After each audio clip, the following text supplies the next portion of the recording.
Yo, what up, though? My bad. I'm a little late. Y'all hear me good? R. Scott, what up? Zach, what up? Phil Mob, what up, bro? Rubble Double. D357. What's happening, man? Everybody good?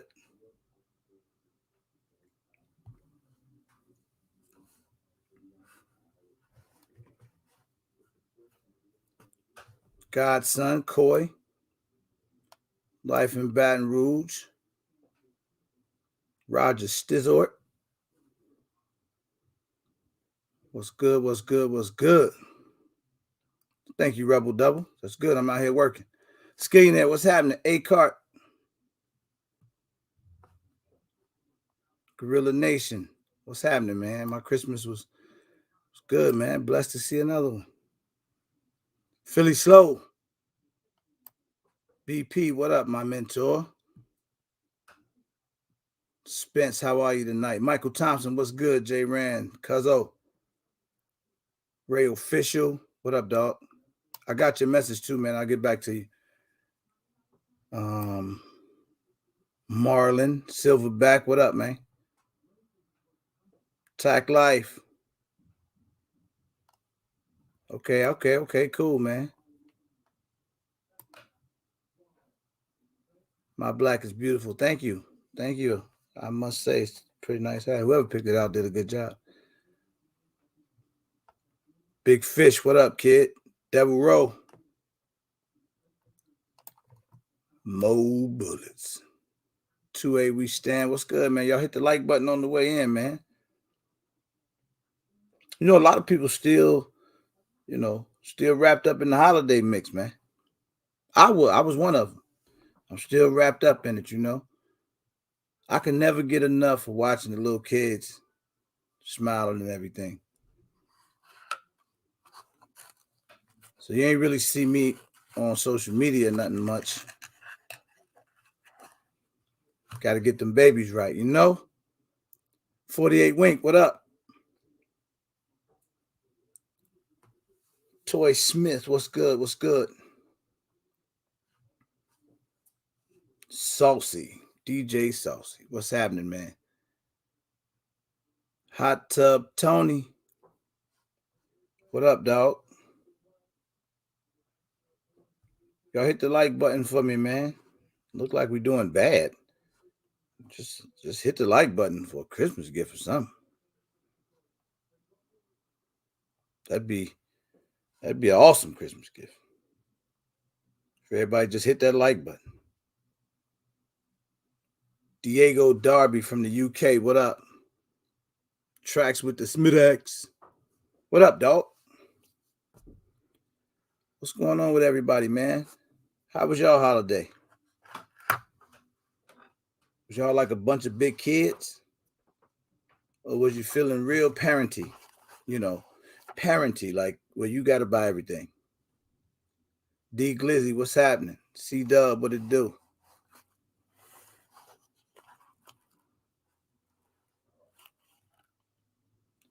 You know, all right, we over 50. We can start talking. I got cold. QB, what up, nephew?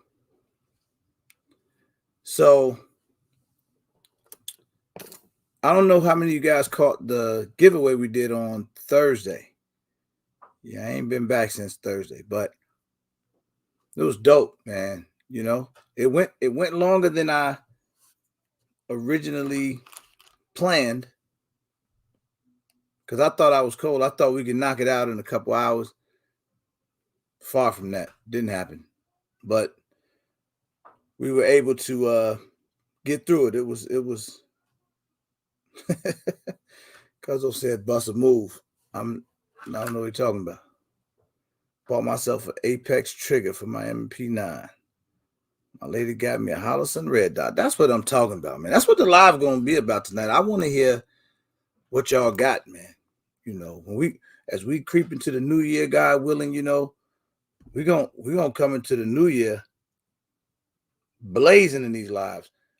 But as we're gonna close this year out, man, we're just gonna talk about it. I entered but missed it.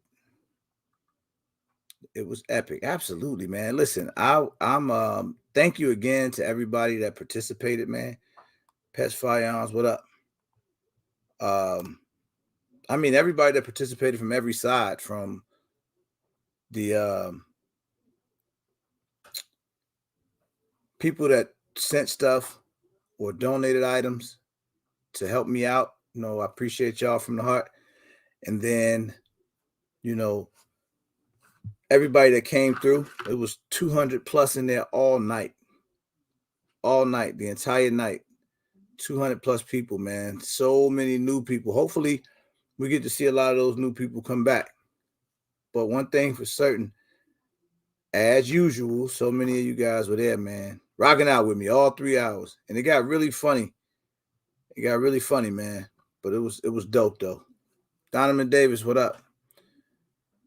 Um, it was more than I originally anticipated. I can tell you all that.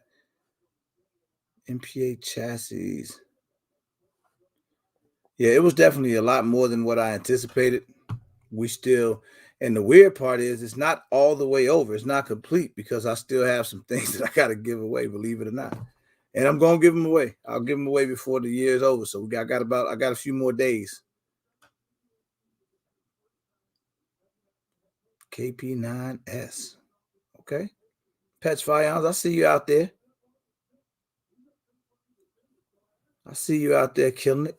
Where's Carbon Q? I didn't see her name like 9 times, but why I don't see her? What's up, Carbon Q? Oh, there she go. What's happening? Hey, yo, what up? Big fish up in here. So I mean, look, we here. I want to talk about what did y'all get that was like 2A related? What type of gifts y'all get? Toy Smith trying to be funny in the comments. I see that. I see you. So what did y'all get that was 2A related? Like who got like a new gun as a gift? I'm not talking about what you bought yourself, because I know a lot of y'all just use Christmas as an excuse for your addiction. So you try to cover it up. Hey, I just had to buy myself something, you know. E-Money, what up? Devil Row, if I didn't speak to you already. Got my chick a tactical purse. She got me a Glock 19X. That's a good trade-off, Tracks with the Smacks. That's dope when we can win, bro. Like I listen, I be rooting. I root for us, bro, because we lose a lot. 2-in-1 ammo can from the wife. All right, okay. I'm single, so all my gifts are self-purchased. Damn. You don't have to like not be single. Somebody else could have got you the gift. The tactical training video was hilarious. Hey, Andre T, I'm out here going hard, bro. You laughing at me? That's what we on? Johnny Clyde, what up? What's happening? Um, it was a hell of a trade-off, wasn't it? Hot Tub. He get a 19X and he go out and buy a fake purse with pockets in it. My fiance bought me a what? Damn it, chat go too fast. TP9 Elite Combat Executive with Olight, all the pro. Whoa, whoa, whoa. With a Ruger 5.5. I ain't feel mob. I see you. I see you. Now here go the thing. Shut up, QB. I didn't get anything 2A related, believe it or not. No, I didn't get nothing. I got some dope stuff, but I didn't get nothing 2A related, man. I got another unicorn piss gun from the Himalayas. Damn. Blast for the Canic. Got to get that 45 blast for the Canic. What is that? Put an IWI Galil Ace Gen 2 on the airway. Big time. Any of you guys out there with those IWI Galil Aces, are you doing it? What is a 45 blast though? Jason Ewing, what up, dog? Oh, you got that PMR 30, nice, bro. You know I'm gonna do a video on the CP33 because I like that gun a lot.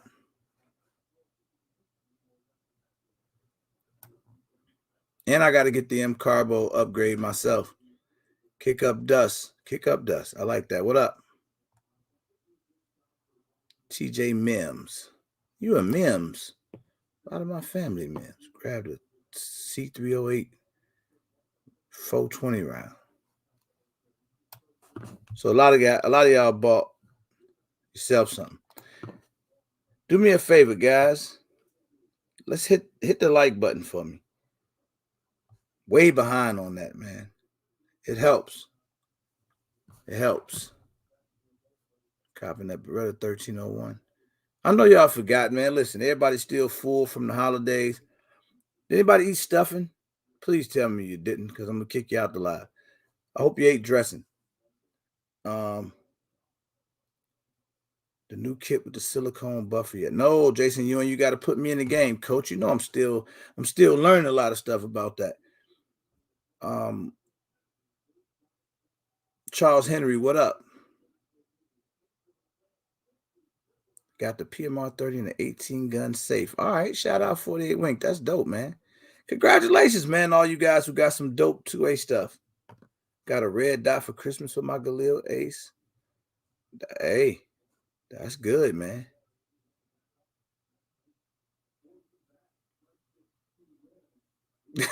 He said I ate dressing. I'm eating some right now. I had some a little earlier. Hey QB, don't you start.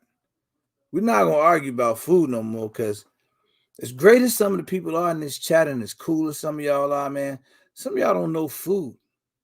You know, like it's just weird. But some of y'all just don't know food and you eat weird, you know. You notice I stopped talking about food when somebody said pork and beans and applesauce. Like that almost ruined me, man. Like that almost made me quit YouTube. It was terrible. No, it's not, pets. That's not true. That's absolutely not true.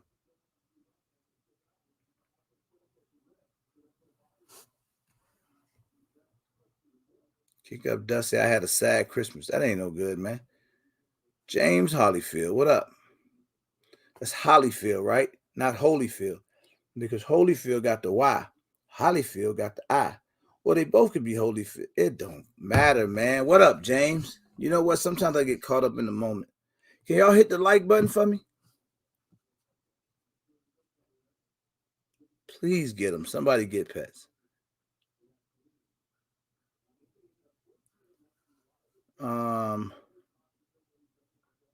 I looked under the tree and seen no firearms. Well, hell, if that was the case, I had a sad Christmas. But I'll give y'all an honest moment, man. I think I had probably one of the best Christmases ever. Because it's not about me, man. Like for those of you who don't know, I'm still a young man, but I have grandkids because my son went out and just had a bunch of babies. One shot. Feel like he had them all in 1 year. Don't know how it worked out, but I got 4 beautiful, beautiful, beautiful grandkids, bro. And they just my heart, man. Like it's like a new energy. So it makes my day to know that they all right. Then I just take care of the family. You know, I just do whatever I can do for them. And then as long as everybody's smiling, that's it for me. That's all the holidays mean to me, man.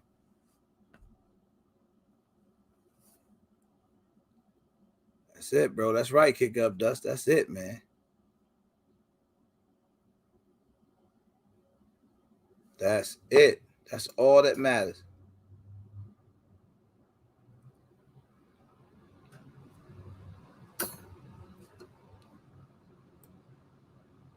So, but make sure y'all hit the like button for me, man.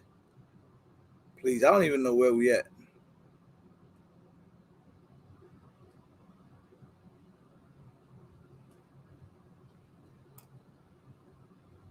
My wife and kids won Christmas. I'd rather see people I love win. That's right, brother. That's right, man. My son smiling at me. See, that's what I'm talking about, man. Now y'all talking my speed. Shauna Ewing, what's up? Mrs. Ewing, throw them L's up. How about it? Thank you, Jason Ewing. So we getting there. We getting a little closer, but we still behind, man. So look,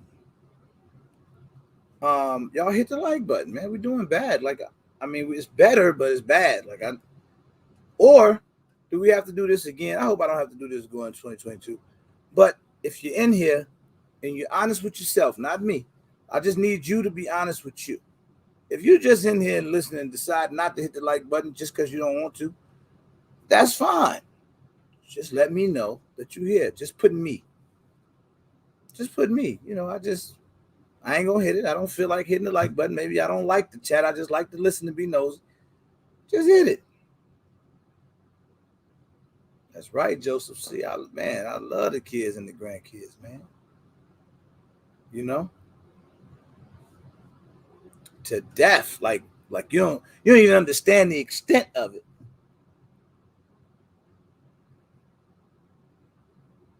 That's right, man. You make them happy, whatever it takes.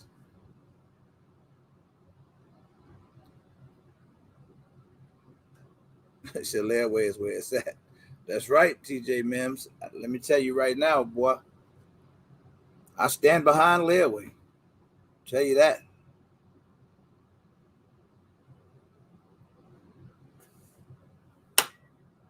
Okay. Spider in the basement.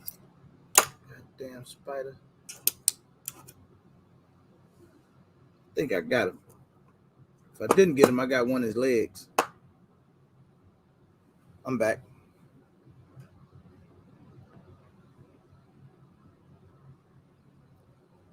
I don't know, man. Pets, I might get into some tactical drill competitions 2022. Never know. My daughter got a Yoki shirt and damn near lost her mind.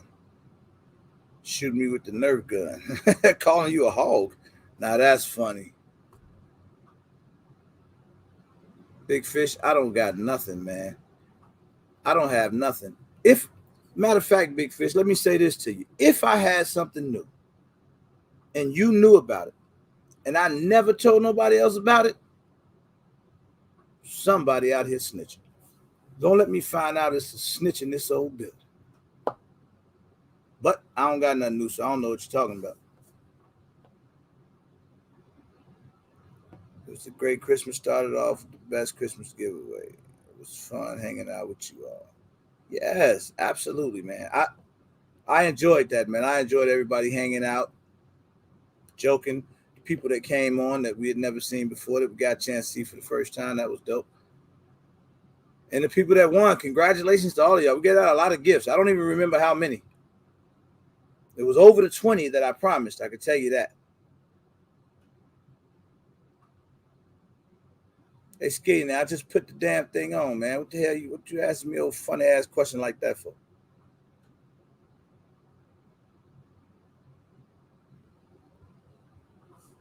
No, giveaway was definitely fun. Ain't nobody said me in the chat yet, though. I was looking for some me's for the people that decided not to hit the like button. Okay, I'm gonna talk to those who may be watching, but don't say nothing. If you're watching, don't worry. You don't got to comment. Hit the button for me. Or take your pointer finger, put it in your mouth, and try to bite it off. Tell me if it hurt. KP, what up?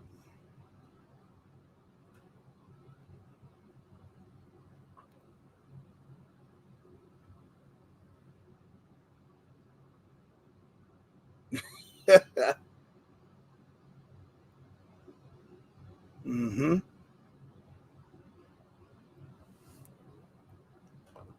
I've been getting schooled up on the Bofang radio. They are dope. I don't have one yet.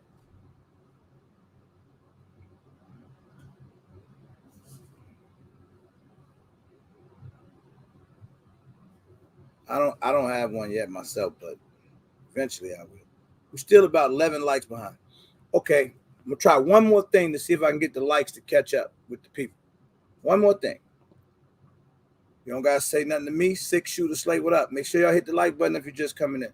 For those of you who've been in here and just looking at me talk and listening and decide not to hit the like button, I need you to come to grips with the fact that you are you. I'm talking to you. You are a hater. And you shouldn't be like that. It's a disease. So you're letting me know that you're a hater if you're sitting in here watching and you just decide not to hit the like button. That's terrible. That sucks. I'm trying to tell you, man. Thank you, Big Fish. Appreciate that. Mr. KC, is that what that is? Shout out to the Bears. We won today. Still Chicago, boy. Can't never flip on the squad.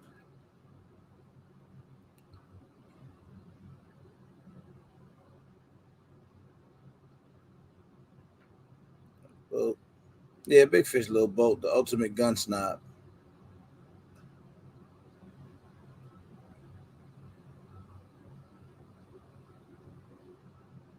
Shut up, QB. So what? We won. How about that? You don't even have a team, bro. You keep talking about New England and still ain't been there yet.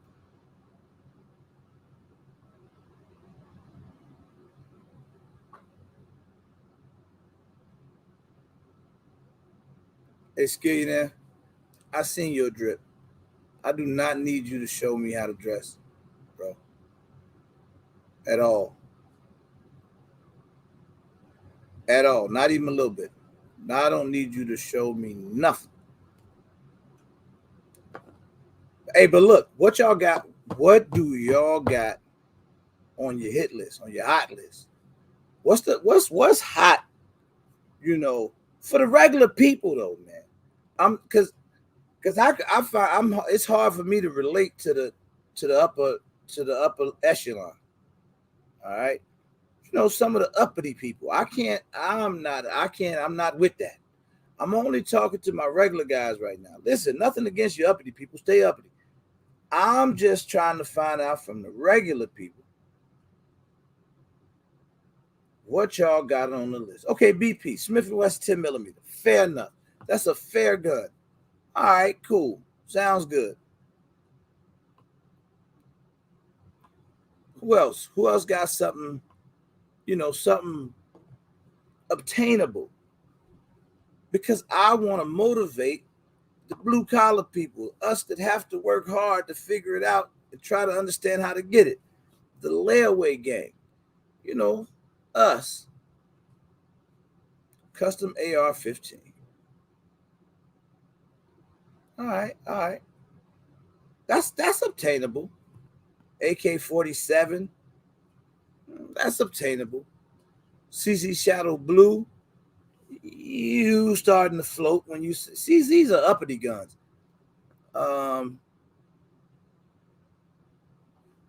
What else? 1911. Okay, 1911 range from regular people like myself all the way up to the big timers. The Glock 21 and the AR-47. Doable. Daniel Defense. Oh, 2A in LA. Come on. Hookah, my man, what up? Let me get you right. Let me get Hookah right, man. Copy the clipboard. Boom. Command V. Hookah late as hell today. I've been online an hour and a half. Hookah just got it. Who else, man? Springfield Ronin, 10 millimeter. What is that? Ronin. Oh, wait, no, I don't know what you're talking about. Someone gotta be like with OB Hills. Man, OB trying to run off with the YouTube game. He can have it. That's my boy. I'm rooting for him. Hookah, what up, dog? What's happening? What's going on, man? What's up? You back in Kojak mode, I see. Yeah, clean up, man. Okay. Clean up. Let me see. Galil getting Cerakoted. All right, hot tub. I see you. Out Nice. there, Cerakoting Galils. Damn. Big money. Guys out here doing big things, man. KP9. Woo. Okay, see $2 and $2 rich, but he don't act like it. That's why he named himself $2 so people would know the truth. But here's the thing: he getting a PCC 9. He didn't say what's up, y'all. But that's obtainable. That's layawayable. Is that a word? Yeah, there you go. Layawayable. Layawayable. Thank you, 313. I appreciate that, man. Hey, what up? BP, what up? Zach, what up? Silverback, what up? Paint all my current guns and more ammo. Okay. Dope. Andre T. Everybody trying to get it in on the paint, on the Cerakotes and stuff. I was trying to see what people got for Christmas, man. You know, it's some guys out here getting some gifts, Hookah. Double, what up? QB, what's happening? D, I see. I'm talking about some gifts, man. I got some good stuff. I know some dudes got some expensive guns for Christmas. Excuse me. Bless you, man. Yo, Darling Ebony, what up? We like guns and ammo. What's up? Oh, 2A in LA talking about staccatos. Come on, man. I'm not talking to snobbery. All right. However, to end this year off, because I wanted to wait till next year to do it, but I think I'm going to do it Tuesday, where we're going to talk, the buy once, cry once. Gun snob edition. Oh, boy. That should be good. Let me see. QB still looking like a non-violent Suge Knight. I wish we had layaway here in the D. Man, everywhere got layaway, bro. It's got to look. Everywhere. Happy holidays to you and the family, Hookah. Well, I appreciate it. Savage Arms dropping a 9mm pistol called the Stance. Back at you, man. I don't even know who Savage Arms is, man. Snobberish.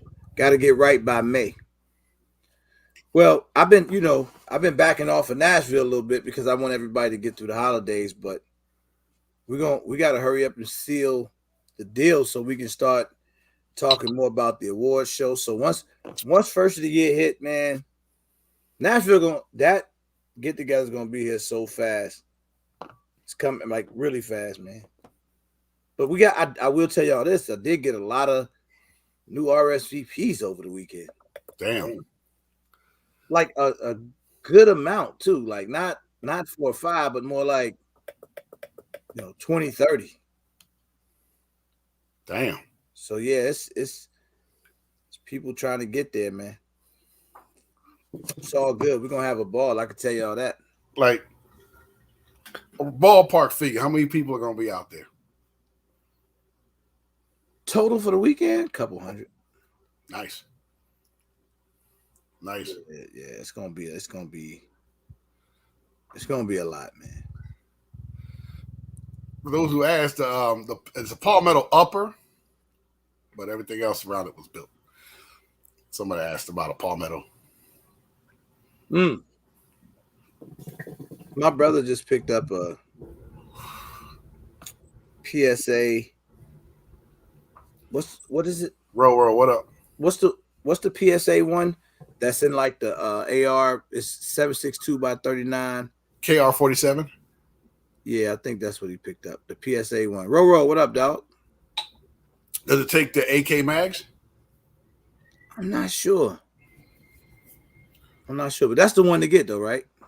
If you there's three. The AR-47 everybody knows. It's the one at 7.62 by 39 AR, which has the curvature AR mags, the really curved AR mags, and they have the KR-47, which it's an AR that takes AK mags, and then the Mutant CMMG has the MK-47, which also takes 7.6 AK mags.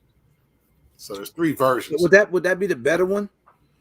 If you were, in my opinion, that Mutant would probably be the one to have, the MK-47.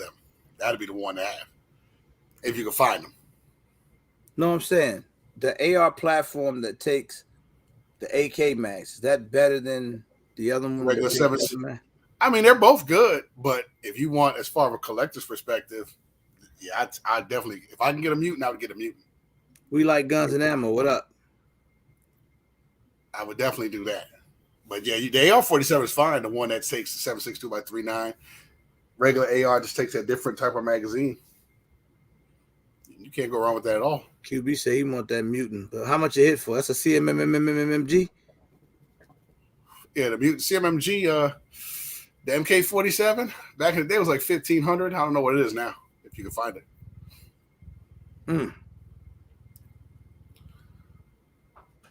Oh, you like that hookah silverback? That's the one I got from India.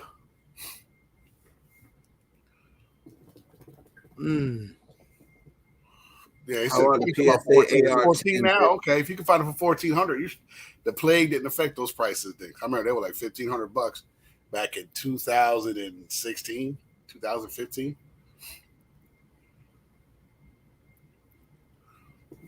How the PSA AR-10? I got one. I don't have any problems with it. Yeah, I don't shoot it a whole ton though, to be honest. PSA got some decent more than that, man. You know, they really got decent firearms. Big Fish said, I'm after that exclusive shit this year. Part of my 2022 for YouTube, I'm looking forward to all the YouTubers competing to see who can get certain guns first. That's all a bad game. I have to watch that from the outside looking in. Me too. I'm not doing that. I'm gonna get the guns I know ain't nobody heard of. I like that. No, I'll be watching, rooting and instigating. Mm-hmm. Oh, he got you this time, partner. I'm not doing that. Darling Ebony says she had fun at the range today. What you shoot at the range today, Darling Ebony? What did you shoot? I might have been looking for one, but I realized mutant may be snobbish. Coy, I'm not sure, man, if you in denial or not, but you're a snob, bro. And it is. Listen, let me be clear here when I say this. Patrick Irie Yard, man. What up? What up, Patrick? Let me be clear when I say this. When I call you guys snobs, doesn't mean I don't like you. It just means you're a snob. You're a snob. That's it. I mean, come clean. I'm going hard on Curio Relics. I'm not. Unless that AR comes in like a unique caliber, I'm not buying another AR. It's not happening. It's got to be in a unique caliber. It's got to be a unique caliber. It's got to be something stupid like 458 Winchester Magnum, something like that. You know, and then I'd have to really pay attention to pockets. That's like $10,000. So I had to get something stupid. But there's so many other firearms I would get my hands on first. Shoot, I would love to get a bar, QB. That's the a full on that M1918 bar. Shoot that, bro. But yeah, man, that's $100,000, man. Oh, $100,000 gun? What? Yeah. I mean, it used to go 50. I've seen it as low as 25, but that was a long time ago. Because it's a rare piece. If you could find one for sale, you know, good luck. You're gonna pay for it.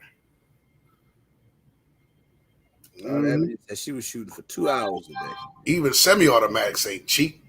What those groups looking like, Darling Ebony? I mean, are you feeling good for Nashville? I had a bad shooting day today. Not a bad shooting day, but with my pistols, I was mad about my groups. It was cold though, man. And I know that ain't supposed to be no excuse, right? I gotta be able to wipe the cold out my mind, right? Yep. I saw your tactical training out there, man.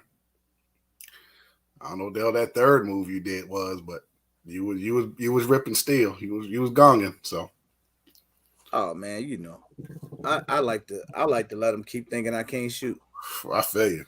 But for those out there, if you got bread, the bar is nice. But if you want a Devereaux, if you want a full auto 30-06, just go ahead and get you an M1919. It's a hell of a lot cheaper. Belt fed.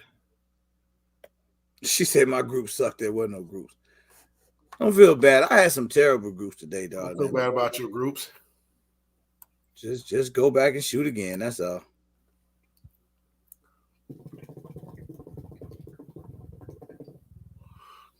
Gong steal will make you feel better.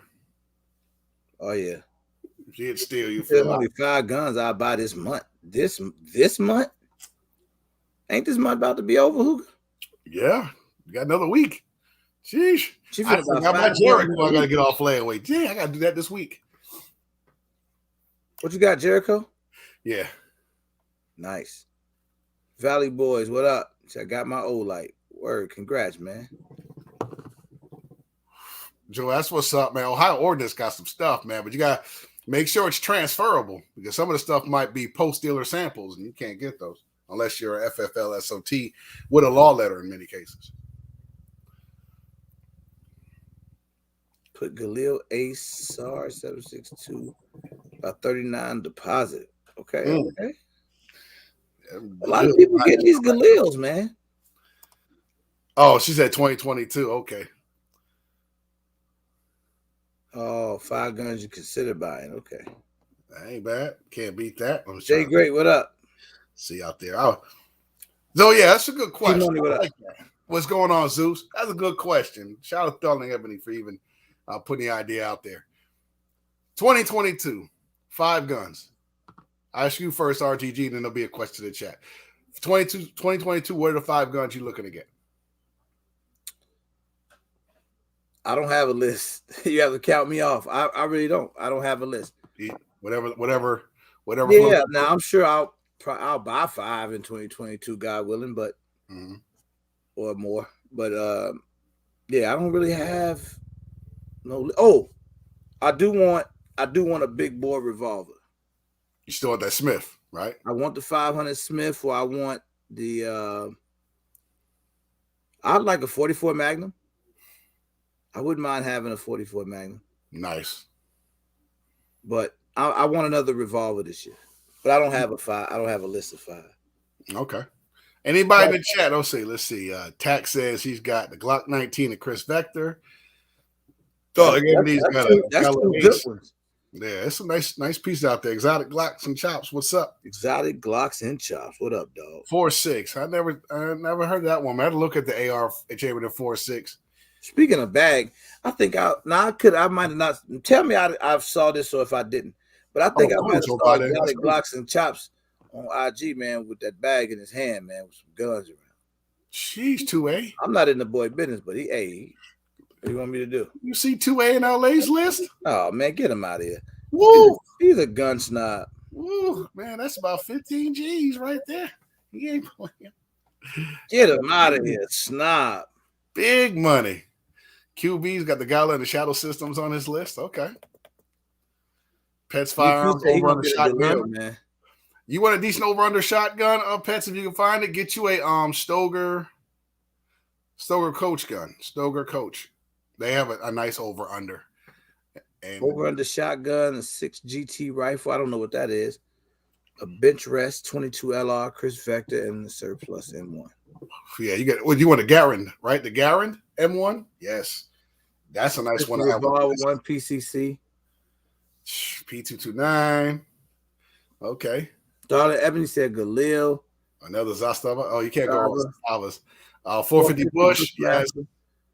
Can't go wrong with what did she Henry say? Lever action. I like the Henry Lever action. Oh, of course, man. Those I got 2 of them. Erica Miles, what up? What up? Trying to get a third. Kimber 4. That Shadow Systems. Shadow Systems. Yeah, that's a nice one, man. Some people got some things on here they want to get. Oh, Key Money want a Strybog. There you go, Key Money. Now you talking, boy. He said FNX 45. What up? A Galil Strybog. Damn, boy, I wish I had them guns. They got some big money. Big money. I'm with you. I definitely want. I tell you what, though. I tell you what. I guarantee you this. And if some of my homies out there, I know y'all my homies now, vouch for me on this. We watch a lot of YouTubers with a lot of guns. But Hookah, I ain't gonna lie. I think I have One of the ultimate regular guy collection. Okay. You know, when I say that, I mean it like it ain't over the top to the point where you be like, oh, I can't mess with that. Right. But it's nice enough to say I'd like to have one of those. Mm-hmm. That's what I mean, like the ultimate obtainable collection. I think I got that. Okay. Not like over nobody, but I'm saying I think I have one of those collections, like where people are like, oh yeah, I like those. Because you might look at it and be like, oh, he don't got the best guns on YouTube. No, I'm probably number 1,700,327. But you know, you ain't gonna laugh at me. No, you won't laugh at. Of course not. No. See, the thing is, yeah, a lot of cats off there with some guns. I mean, some of them do it for YouTube. Some of them actually got some. And like you said, the dudes got the baddest guns don't have a YouTube channel. Now that I stand on. There's some dudes with some, because some of the stuff people that use YouTube, it may not necessarily be their gun. They may borrow it. It may be a loaner. Yeah, that's true. YouTube could be cat. Yeah, what I will say is I know some dudes off YouTube that got some. Oh, no question. Oh, no question. I know a couple of cats that got some things too, man, that ain't on YouTube. And the one that is on YouTube does nothing with guns. His AK game is stupid. I think the only AK gun, Ruger Mark IV. Man, that's a nice gun, boy. That Mark IV 22, yeah. Yeah, I got one. That is a nice gun. I want one of those with a suppressor. That would be nice. Very impressed with that Ruger Mark IV. Ooh, Colt 1911. Okay, Smith & Wesson 500. Diablo 12 gauge pistol. Okay. Oh, you want that? You want some black powder action? I see Silverback. That Diablo is nice, man. Diablo. Yeah. See, that just sounds amazing. It's a black powder. Yeah. You tell I'm going to get my High Point Cerakoted green.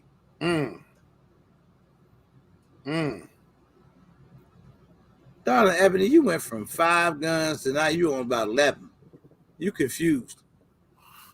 So you want that 50? You want that full auto 50? A whole lot of cats want that joke, man.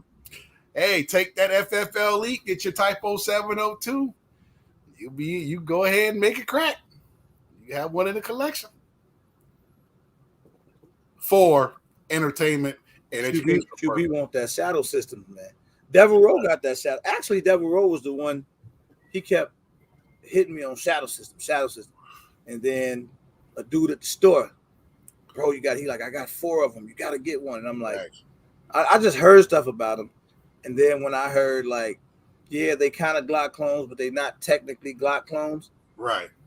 When I kind of learned that, and then I was like, I'm gonna go ahead and get one. Man, I feel you. Hey, what's going on, Norwood? Yo, QB, if I had the money, I would definitely get M134. No question. If I had the money for that, I would definitely get one. I would definitely get the post-dealer sample and hold on to that for a while. But the transferables, if you can find one, you're gonna pay $500,000 for it. Damn. $500,000. Yep. For one gun. Yep. They used to be 200 and they used to be 200 grand. What up, dog? They're expensive. Happy holidays to you all, man. If I didn't say it. Finally picked up a Marlin, Josh R says. Nice. That Jurassic Park 4570 SBBL 1894 SBBL or SBL. Yeah, Mil-Spec J, what up? Mil-Spec got them guns though. Mil-Spec got some. I'm definitely getting some more custom work done this year. Matter of fact, shout out to 223 Bucky, little nephew. I won his giveaway yesterday on Instagram. Mm-hmm. He told me I won a $400 Cerakote job. Nice. I don't know what I'm getting Cerakoted with that. But you won one, so yeah. So I'm gonna do something though. Woo, Jay, great. Got a Garand. Yeah, they're Garand. Yeah, that's a nice one. Definitely Noreen's a nice one. Let me think. That'd be the one AR would get a Noreen. The 500 Smith. He want that Type 89. Yes, sir. That's a nice piece to have. I looked at that too, and I wound up getting the Automax instead. Yeah, man, that Type 89 is nice.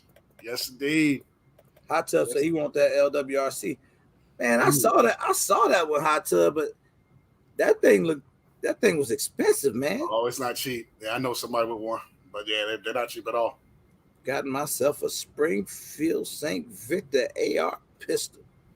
Well, all right. Congrats on that, man.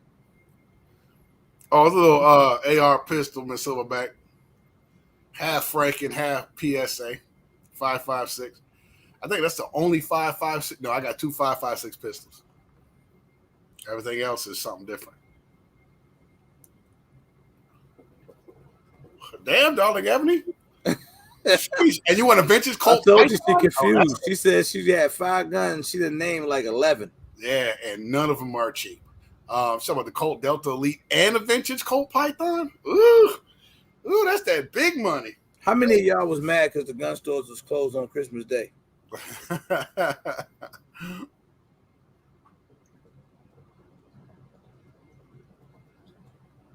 Let's see who was mad. Yeah, you know, it's Ebony got mad guns on her list. Good God. Yeah, that Python is. You want to? Shoot. I saw a GE, but it was a long time ago. They wanted 215, and now the Dillons that are pre-86. Are the Dillons pre-86, or they're all GEs that are pre-86? That's the question. I think it's a GE. The one I know I saw for 2 something. And now, yeah, I think they're all GEs. I think there might be one Dillon that's transferable. I think most of them are all post-dealer samples. I might want to, who knows, man. I want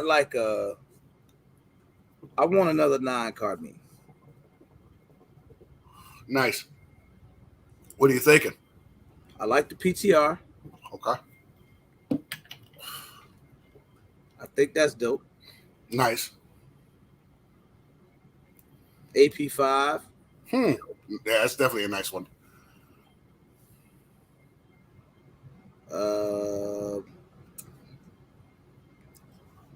I don't know. I'm gonna see though.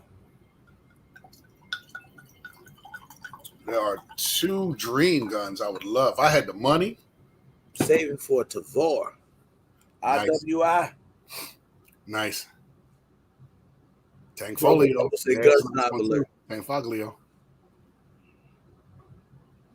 Yeah, man. Wait a minute, man. Hold on, Rubble Double chump. Let me tell you something. I'm the one started the gun snob thing. Mims, that's a nice piece. You don't tell me what the gun snob mean, because I'm gonna give you the definition of gun snob. Gun snob, again, the guys out there that's only gonna buy the guns that have the most popular names, like the CZs, the SIGs, the Walters, Daniel Defense. They only buy those guns, and they always look down on the budget gun. Gotcha. That's the gun snob. Now, how many of you guys are here gun snobs? IWIs, but not just because you own one like me. I might own one, so you can have one. But when all of your guns, prime example, T-Electric, gun snob. Okay. Big Fish, Little Boat, right? Gun snob. Remember Traker? Gun snob. Right. Who else? There's a lot of them out there. 2A in LA. Just because he put not me in capital letters, but you hear some of the guns he named. Right. Jova, that's right. Yep. So they were GEs that were all transferables. The Dillons are all post-dealer samples. So, yep. So there were GEs that were. I got a video too on this, what I'm about to say, just so y'all don't start saying I'm lying. Everybody knows I own a High Point. Everybody, if you've been following the channel, you know that. Right. but I never use it. I haven't shot it in probably, or hadn't shot it in probably 2 years. Seriously, I never even like I don't it don't even be in the safe, bro. I keep it in like a drawer down here in the basement. It just sit in the drawer. So today I decided to pull it out and run a mag through it at the range when I went to go shoot today. Mm-hmm. Ran perfect, and I filmed it all. I ain't capping. I don't shoot it. I pulled it out today just to run some rounds through it. There it is. Told the doc boy I wasn't gonna come on tonight, man, but I got a lot of people asking me what's going on. I'm like, I might as well. I wasn't gonna come back. Matter of fact, I wasn't coming back to the new year. Yeah, I feel you. But I'm like, I'm not. I ain't dope enough to not to stay going that long. K2A. That's a good question. I know a couple of people that I'm very their collections are stupid. Just I'm gonna tell you right now, K2A, life with OB. There you go. Life with OB. If I'm talking about different stuff, the latest stuff. Yeah, he's definitely very impressive collection. He I'm talking about from what I see. He's got a COP, man, that Derringer 357 Magnum. That's a rare find, and you're not going to get one for less than $4,000. Darling, I mean, let me get one of them sub 2000s. Let me get that 40 cal. The hell you need two of them for? Yeah. I can't be a gun snob. No, you know what though? Again, sub 2000s are definitely decent gun. Mm-hmm. Oh, Yoki, definitely a gun snob. This is what I'm telling y'all. Y'all act like we can't like the people that are gun snobs. We can like Tangerine got a stupid collection too. Her gun game. Tangerine collection crazy, but she got everything in there from cheap stuff, to expensive stuff. Her joint is sick, man. She got a nice little setup for sure. And did it such a short Black period of Rambo, time. okay, Black Rambo. He's a gun snob, but there's a but. There's a he almost gets a pass because look at how long he's been doing this. Right. Hey, and he has a lot of guns that may not be a super expensive gun, but by the time he customizes it, some of the stuff he do to him definitely qualifies him as a gun snob. Yeah, he does it because that's his uniqueness. Because everybody, you're only gonna get so many unique pieces, so you have to be. My fly family, what up? He said, "Yo, what up?" Roro, y'all, is a recently converted gun snob. He was. Let me tell you, when I first met him on YouTube on this channel 7, 8, 9 months ago, right? He was a regular gun guy. The guy had SARS. He had enough SARS, boy, you'd have thought he was sick. He had SARS. He had, Taurus, Kel-Tex, regular stuff. Billy, I need to talk to you about what guns you got too, man, because I saw you post something. I'm not going to let that pass. Anyway, but Roro converted his entire collection and is now a certified gun snob. Nice. Unbelievable. Yo. Congratulations, Roro. One of the legends, Eric Petway, has got some of the stupidest guns I've ever seen in my life. He a gun snob? Oh, he's got some things, man. Most of his stuff is full auto. He's got M79 grenade launchers. He's got all kinds of Wait a minute. Today, what's today's date? 27. Okay. This is going to be a first. Black Poindexter, my friend, my mentor, I respect you, but you capping right now. He said he don't have a gun over $2,000. That is cap, hookah.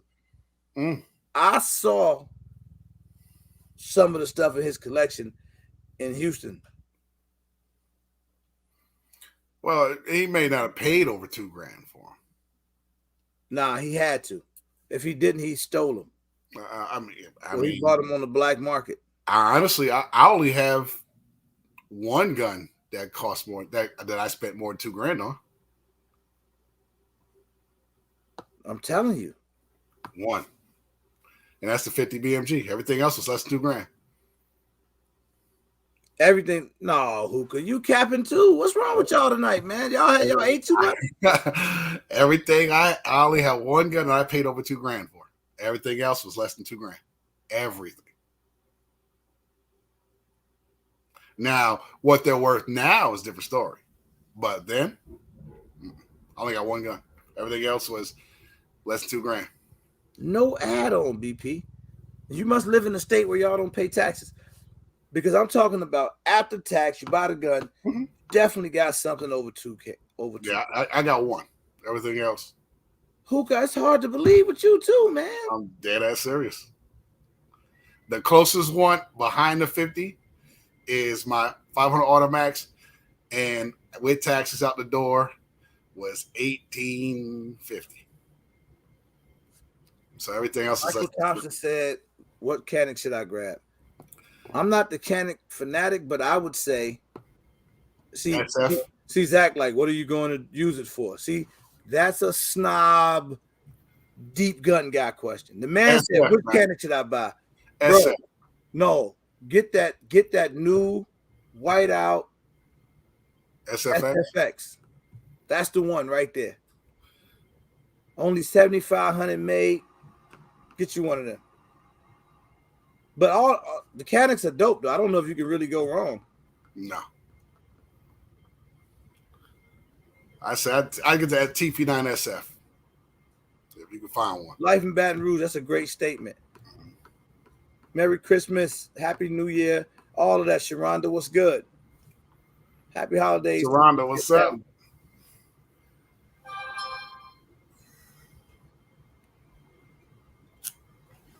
No.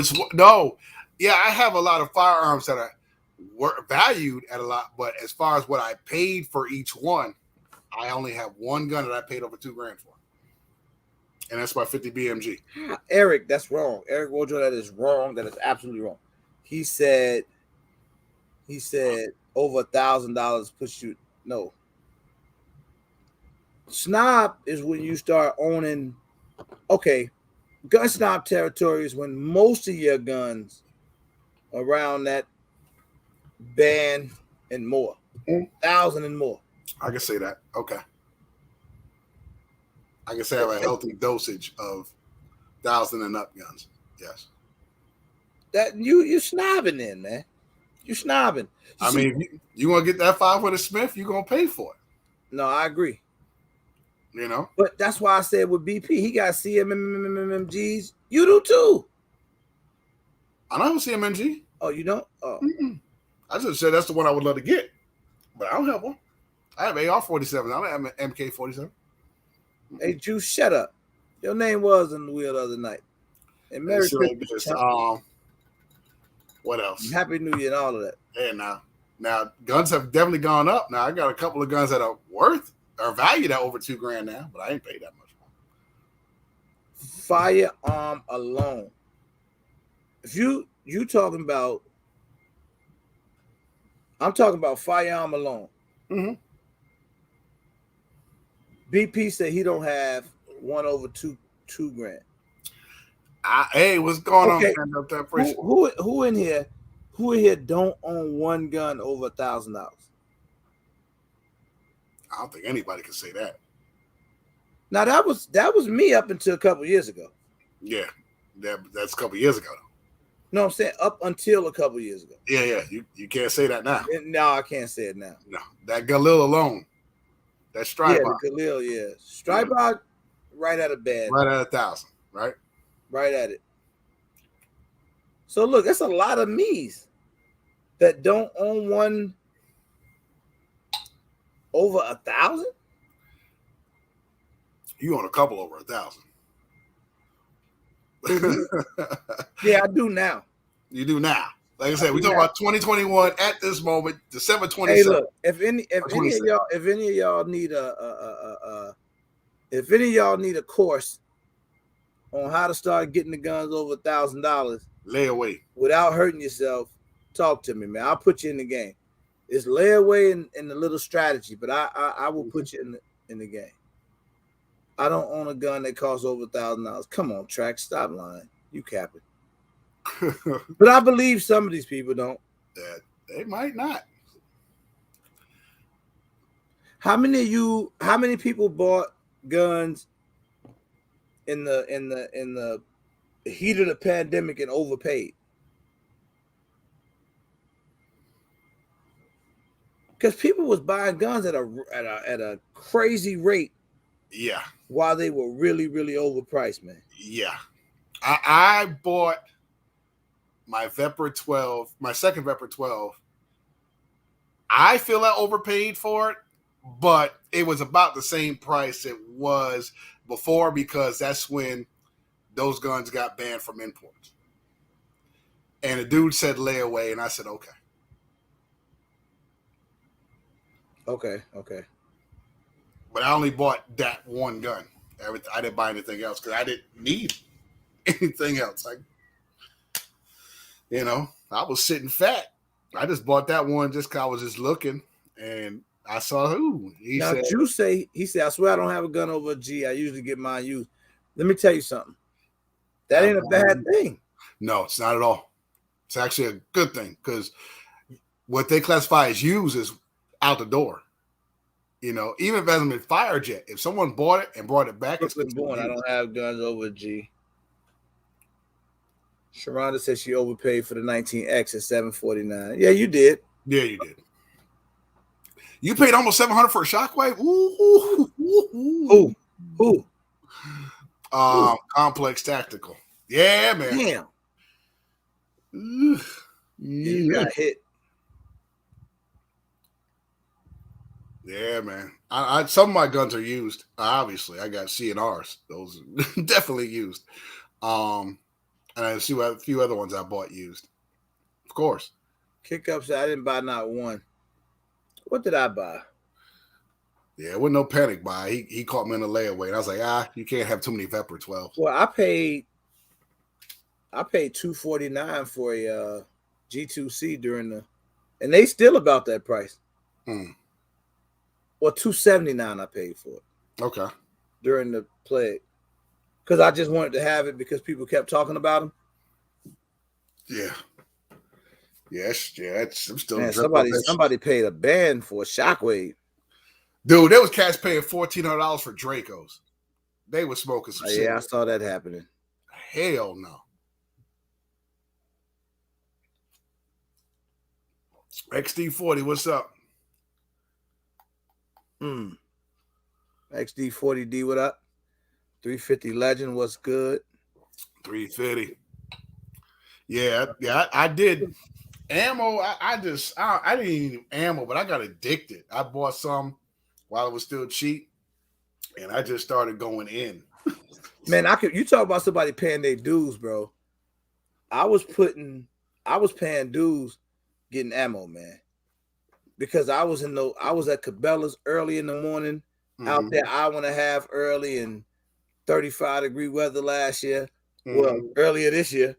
And we were catching 9mm, and I was in a group, a bunch of guys, and we had like a group chat, and there used to be this older white fella. His name was Michael, cool guy. Yeah. And man, he used to be first in line every morning. Nice. He'd be out there at 7, and they ain't just 7 or 6:45, and the store open at 9. Right. Oh damn. Yeah, he was ready. And he would always let us know though. Yeah, he paid his dues. There was cats I knew at Walmart that'd be waiting for the truck to come in. They knew when the truck came, they were at the bay.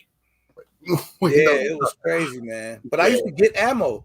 I'm talking about if you go watch some of my first videos early on, you would see me doing ammo scoring. Right. I was trying to give away ammo when I only had a few hundred subscribers because I was getting so much at regular price at the prices that Cabela's had it for that time. Now here's the question for people who said it overpaid for ammo. I know the hot ammo was 5.56.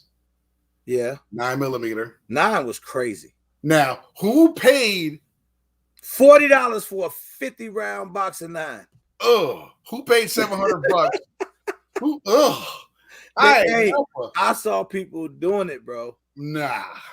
The most I paid for 9, even at the height of the plague,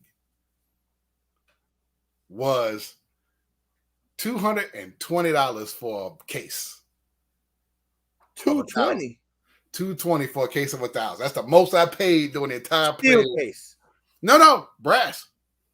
Where the hell you get that from? You can't find that now. Yeah, I paid my dues too there, Chief.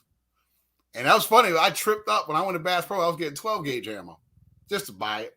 Didn't need it. It was I was on addiction. Hookah. I'm not letting that slide. Mm-hmm.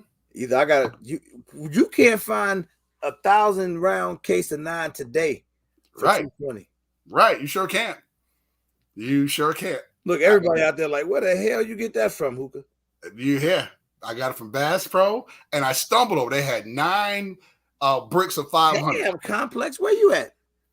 You see that? 9. Yeah, 2. What did it say? Where Complex say? Man, look, I remember. He said they was charging $75 for a box of 50. When I went to Miami, earlier this year, bro, they was charging $95 for a box of 55.7. Man, you crazy, yo, man. $95, bro. You crazy, yo. That was in the punch. Excuse me, that was in the.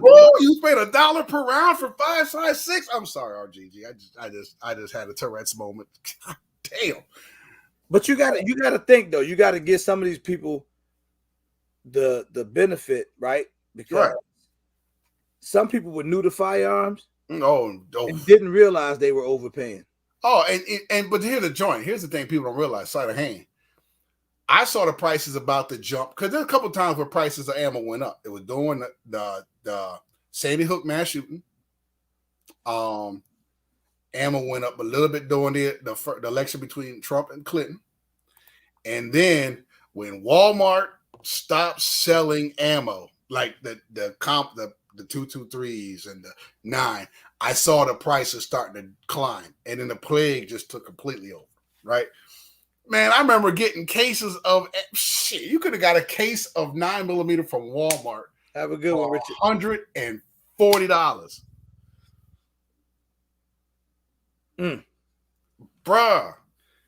Man, when Walmart had their last days and whatever was left was gone, I was buying boxes of 200 rounds of 223 for $26, man. You know what I'm saying? Yo, I'm telling you, and anybody who know about the skin, the Z1Qs when they were out back in the day, I know Zach know. You know what I'm saying? Zach knows. Zach been doing that joint for a minute too. And Zach on here and my other boy Zach who put me on years ago. So it was like, man, every time we saw deals, we was getting 12 gauge for like 40 cents a round for slugs and buck. We was killing it during the plague. Killing it. Dude, if I was trying to see what somebody just said rounds during the pandemic, just because. Hey, E-Money, why you can't shoot aluminum? I even have some aluminum. Give it to me. I'll shoot it. I'll shoot it. Sure do. Dude, Wow, West, what up? Why you can't shoot aluminum? I'm lost. I was trying to read that comment. Yeah, well, man, I caught some of the Walmart stuff, but I didn't catch a lot of it. Because at that time, you know, on the base too. Yeah, oh yeah, that's right. Big facts. Redfish. Yeah, man. She said, "Oh, we having a shotgun contest in Nashville." Man, let me tell you something, boy. I took that shockwave out in the cold today. Nah, man, not a good idea. It hurt. Yeah. Aluminum 9mm. Where's that, E-Money? Let me get it. Man, I think I got maybe 2 boxes of that left.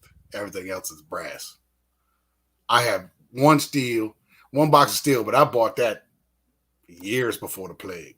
It just sat. That was like if I find it, if I have to use it, then sure. But You know, I got aluminum case 9. Those couple boxes I got aluminum case 45 ACP. Yeah. Do you know I've never ever shot steel case 9mm ever? Man, it's something. Ever in my life, I've never shot. It's something. No, I don't have the adapter complex. I need it. Shit. Z1Q. Oh, those Zeeks. Oh, Jovi, you ain't never lied. I still got some boxes of that left too. Yeah, them Zeeks, man. But them mini slugs be hitting, man. I got a few of those. Mini buck and mini slugs. Better out of a pump. I tried out of a semi and it just would not cycle. But yeah, oh yeah, that daggone them Zeeks, man, were phew. You usually get a box of 35, 5, 6 for like $7. Bro, I used to load up on that stuff. It was insane how cheap this stuff was. And you get the rollbacks. Joshua B said, I love steel. How many of you guys shoot steel out your nines? I've done a little bit. That's why I wound up getting it. Because a friend of mine at the range brought some and I used some. So I was like, oh, I'll get some. It wasn't too bad. That's like last minute, you know. That's like if you have nothing else, if you feel like just burning that up at the range, you want to burn up your brass. He don't. Joshua B said he do. Aluminum having trouble. I bought the aluminum. I bought a box of aluminum and I ran it. It ran fine out my guns. Nice. Who got brass 7.62 by 3.9? I do. Yeah, man. Love that. I got it from Big Dre earlier this year. By the case. He had it by the case too. Yeah, man. It's hard to find it. It's very hard to find. And I don't even shoot that out my AK. I shoot that the AR. Yeah. Well, yeah. Sega 12, not bad. I like the Vepr better. But you know the one shotgun I'm definitely going to get in 2022? Shit, what is it called again? The Lynx. That's a really good shotgun. And it's budget friendly. Very budget friendly. Less than $500, less than $400 if you're lucky. And it eats anything. All right, man, what up? What's going on, man? He said he shoots steel. Here's some snob behavior. True, he said, I won't shoot steel out of anything. Not even an AK. Yeah, you got to shoot steel out the AK or it ain't fun. Ooh. You got to shoot steel out your 7.62. That's a good question. I just know it's called the Lynx. Damn, what is the company that makes that daggone shotgun? Good spring action pump. Shit. IWITS 12 is my next shotty, he says. Ooh. I know somebody wanted those. Jay's got one of those, I think. Spring pump. That's a good question. Spring action pump. That's a good question, E-Money. I heard somebody told me today. Matter of fact, a friend of mine whose spot I go to shoot told me that her shotgun pump keep jamming. Oh, what she got? How did that happen? Yeah, that's wow. Never had that happen at all, so I can't even tell you. I can't even tell you. Yeah, I've never seen that either. No. Never seen that happen. Let's see. That's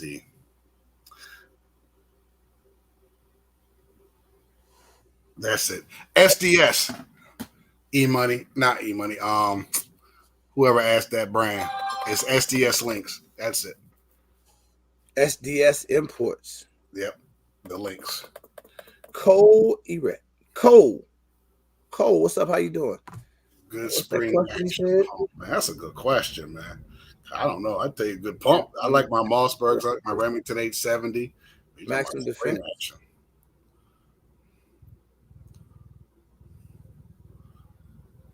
Spring assisted pump action. Either mechanical issue or she's short stroking it. Huh. The Yeah, honcho. because pumps don't usually jam, right? Usually they don't. Usually they don't. So I never. Yeah, that's a good question. I don't know. I have to look into it, Mark. I just have regular pumps. I don't have a spring action. Now, what's the spring action? Somebody explain it to me. Yeah, that's a You good know? question. You don't know? Not offhand. I can look it up. It's spring. It's pretty much specified by spring. I guess somebody could put that in there. I don't know too much about the spring action. TriStar spring assisted. And that's facts, Zach. 500 Mossberg 500s do not jam at all. Well, I'm just saying I didn't even know a pump could jam at all. Yeah, I didn't know they could either.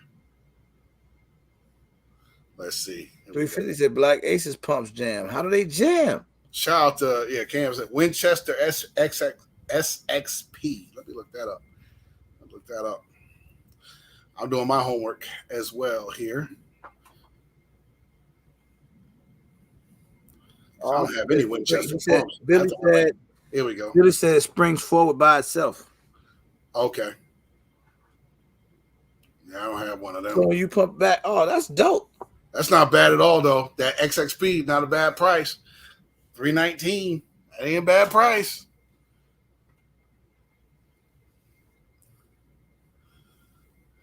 The K said the KS7 jam. It didn't jam on me. Yeah, 500. I had two of them. Oh, it can have feeding issues if you do not fully hand cycle the action. I've never had that issue. Oh, you can find them for 250? Shit. That's even better. You could never go. I have a couple of shotguns in here that I paid less than 200 for. So you really good ones. At least now I'd be interested in those. How much those cost, y'all? What price range those start in? The spring action one? Yeah. It was like anywhere between 250 and 500. 250 they got them for? I'm not even familiar with that. And they got them for 250, y'all?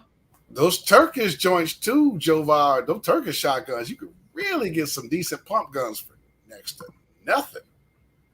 Hey, y'all stop. Y'all pause on that short stroking.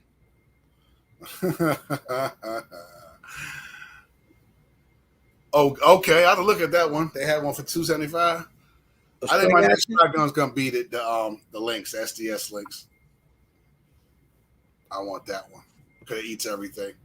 Now that's the spring action though. I'm talking about for $275. They talking about? Yeah. The Winchester XXP, I think. I do my homework, man. James Wells, what's up? Yeah, they make some really good shotguns. They do a lot of competition over there, like trap and all that. Yeah, really good. And you ain't breaking the pockets with them Turkish shotguns either. Florida man, what up? Oh, this red wine is tasty. Man, I've been drinking all weekend, Hugo. I think I just been drinking all weekend. That's all I'm saying. Drinking that peach wine cooler. Don't do that, Hookah. Oh, you got your Mossberg SBR or SBS? Wow, okay. The only SBS I have is my Vepr 12, one of my Veprs. Oh, boy, here we go. Hey, what's up, guys? Hey, man, the rules are. What's the rules? Can't move from that spot till you ring steel. You got to read that steel, you heard? Ring steel on every spot. Ring steel every spot. Jay wanted me to share this. If I'm you going to tell haven't you a different move every spot, every switch. Okay. I'm about to All right, send cuz, it. I'm ready. I'm training, cuz. I'm ready. All right. I saw this joke. I know you shuffled. Ready? Go. Run, cuz. No laughing emojis, please. What the high knees? Bust a move. You said bust a move. Shuffle. That's it. It's over. That's funny. That's funny. That's funny. I remember that. I was like, what the high knees? I remember doing high knees out there. Yeah, man, you got to train right, bro. I see, man. I'm telling you, masterclass. That's straight up masterclass. She was just giving on some training. That's three parts, man. That's top. People paying top dollar for that stuff, RWG. Hey, y'all laughing at me, but you know one consistent I always see. What's that? He hitting the target. There, see, people keep looking. They look over that part. They see the humor. He was gonging the steel, man. They see the humor in it, but he hitting his target. Hitting the target, no doubt. Shout out to Jada. Shout out to Sophie. This sister was the first sister I seen light up with that full auto 50 and was handling her business. Tell y'all, man, y'all.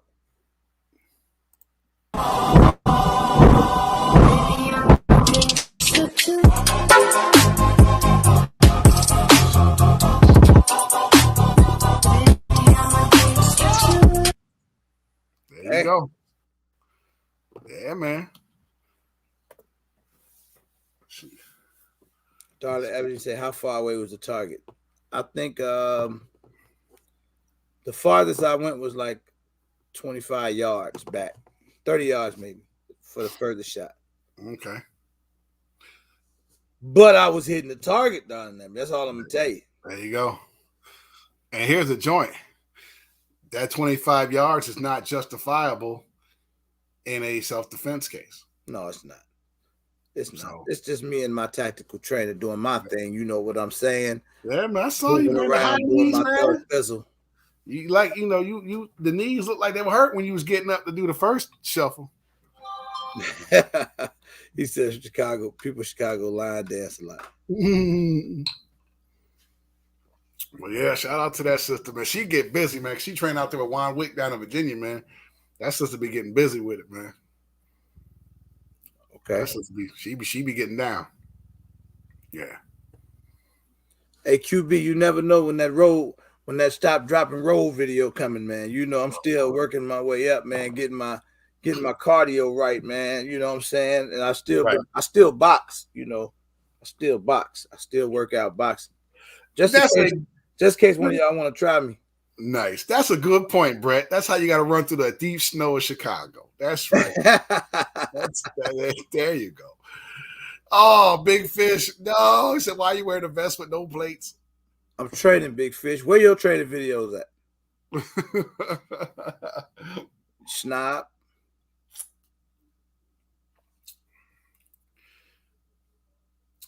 If someone's holding a loved one hostage 25 yards away, then that's a very justifiable shot. Oh, of course. I swear, boy, my carbines are so dialed in that I'm hitting the bad guy. Make sure your lawyer agrees with you, darling Ebony. I'm taking that shot. Judge by 12, then carry by 6, man. That's what I say. Bump it. If you got to save him, you got to save him. She said, don't pull a hamstring when you roll. Stupid. The QB stupid. That's good, especially. I ain't mess with Darlie. I mean, she never not mess around and knock somebody out of the 100 yards. Who the hell you calling Benny?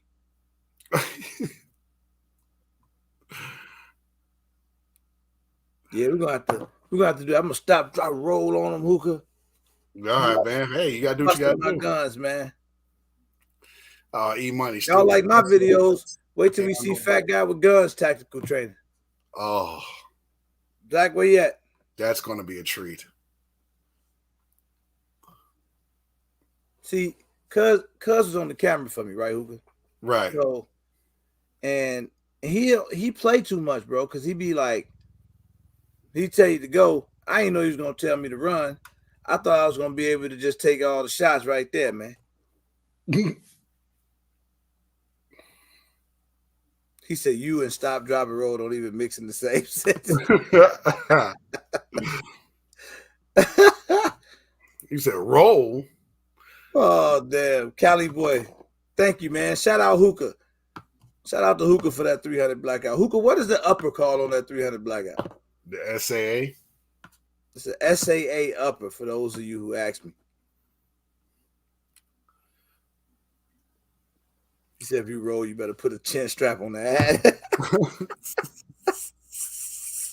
Yo, these cats be breaking the jokes, man. Shit be hilarious, yo. Oh damn! Big Fish said the straw box still Cali running. boy, what's up? Appreciate Why would it you, not man. be running, Big Fish? I don't understand.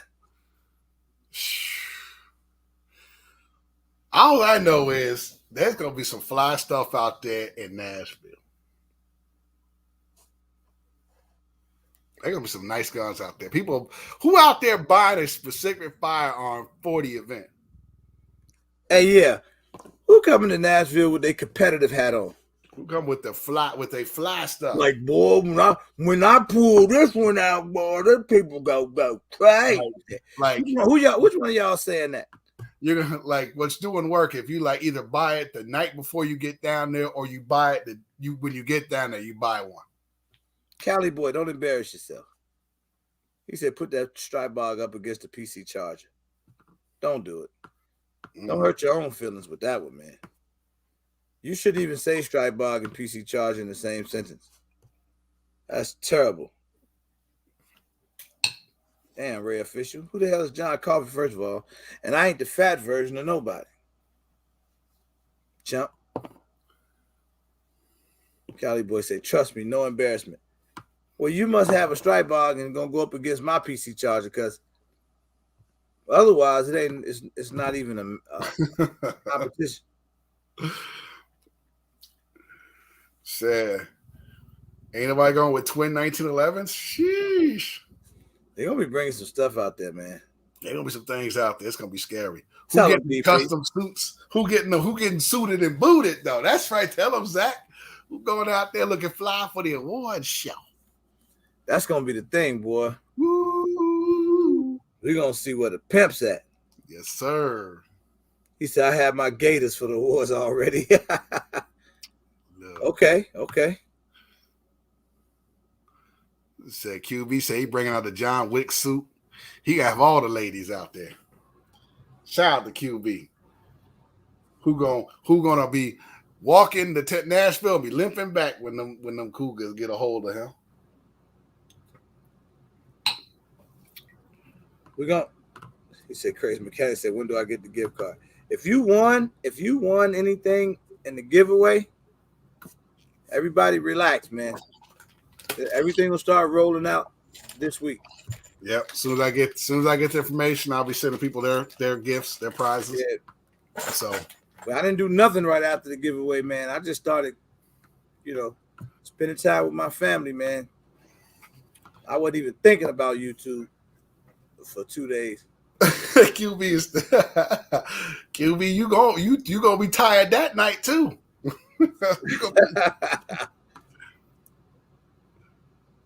Dude. Okay, Dollar Ebony. Dollar Ebony. I'll matter of fact, I still gotta send your stuff out too. Still got quite a few things I gotta get sent out. Darling Ebony be winning all the stuff. Yeah, her, Carbon Q. The ladies make up a small percentage of 2A, but I think we treat them right over here, man. Supposed to. Right, supposed to. If we ain't doing, who else gonna do it? Billy said he excited to get rolling on these categories. Me too, bro. Me too, man. Too. It's gonna be it's I'm gonna tell y'all, a lot of people, I ain't gonna even say a lot of people because that would be a false statement. But there's people that don't take this award show seriously. Man, you crazy. I think it is. There's people out there that don't, and I think that we'll change that. It's just like Houston when we did it, earlier in the year. Mm-hmm. Some people look past it, but it just opened the door for this. Look, truth be told, I'm looking forward to the award show more than I am the range day. Yeah, me too. That's fact. Me too. Because I can shoot anytime. Right? I'm looking forward to meeting people. The only thing I'm looking forward to on the range really is seeing people excitement when they shoot Jay's 50, his Desert Eagle full auto. I'm looking forward to seeing people's eyes light up when they shoot the Nitro Express. I'm looking at seeing people really like, hey, we've been chopping it on RWG Live, we've been chopping on people's lives, and been talking back and forth on IG and all this stuff. Now we all together, and we're just gonna be clowning and playing, shooting dice and playing dominoes, bones, and playing spades and stuff like that. Jack, what up? He didn't know. He didn't know it. He didn't know. You I didn't was know? gonna get him. You got me. He was just down there in the backstage, man.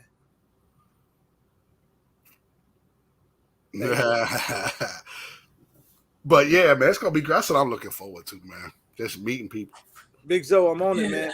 You got me.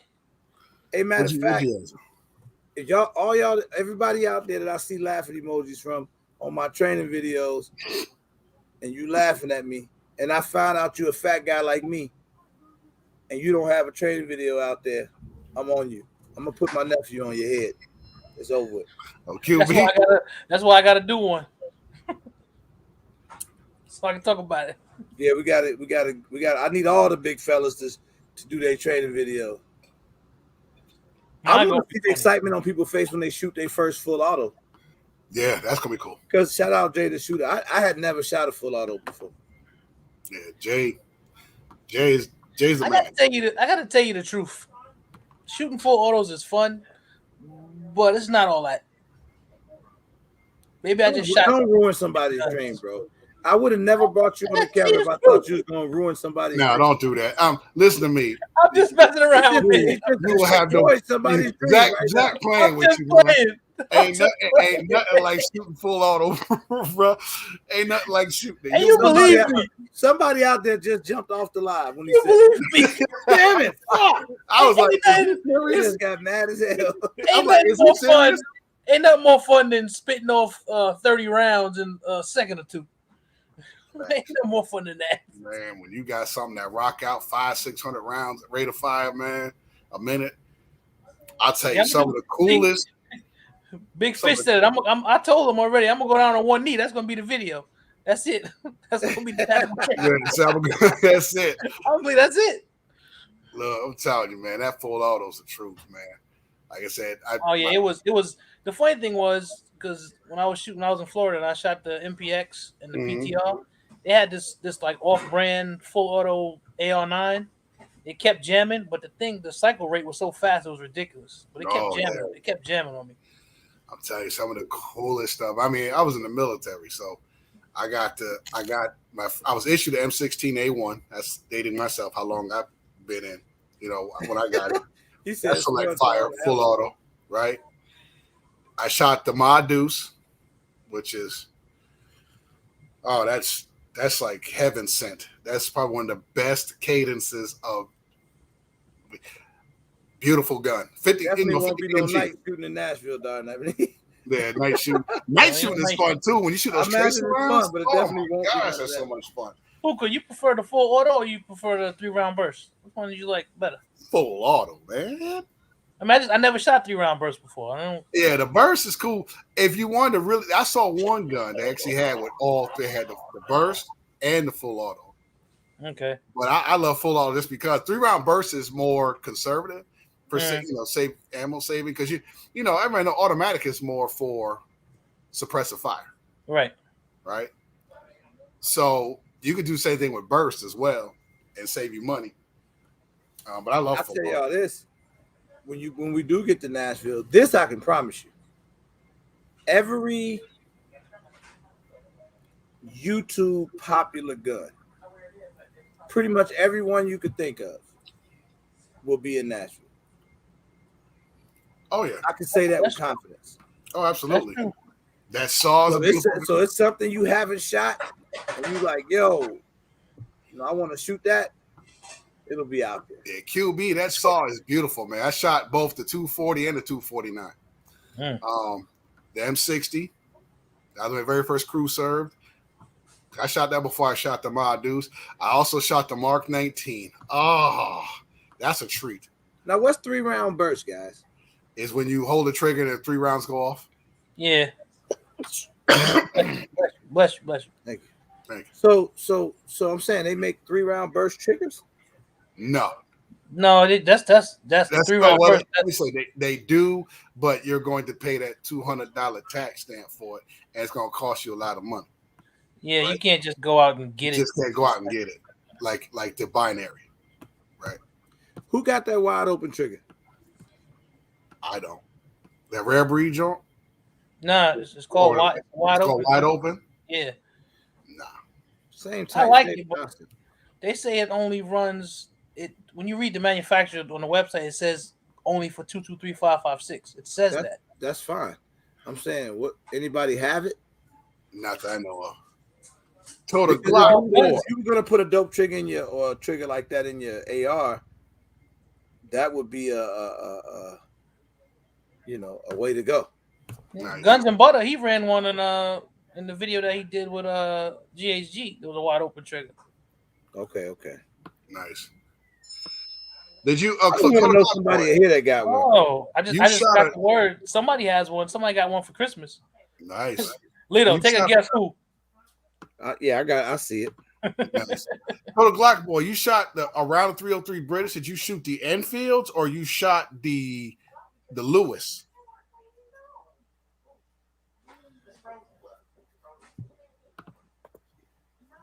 Did you shoot the Enfields or did you shoot the Lewis? Yeah, it sounds like you just snitched, Zach. Electric Games, what up? Or something. I ain't snitch.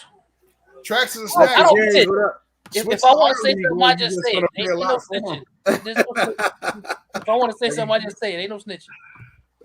They got a couple of switches you can get, but it's gonna cost. You can get the registered drop in auto sears for your M16s, but they're gonna cost you about $25,000, if not more at this point. So they are legal. They're just very expensive.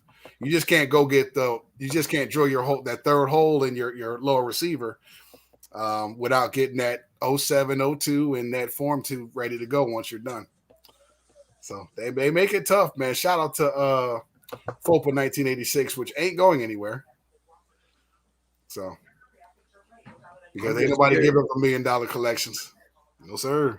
It's the sear package. What's that? What do you mean? No, you're talking about the auto sear, right? They got a registered drop-in auto sear, which basically you can just drop it in to your AR as long as you got that hammer that's designed for autos, got like the little extra hook under the catch, and then you have a specific bolt that's made for full auto. You drop the auto sear, you can actually go to select fire. You'll turn to select fire, but it's got to be registered. You still got to be like an SOT to have that.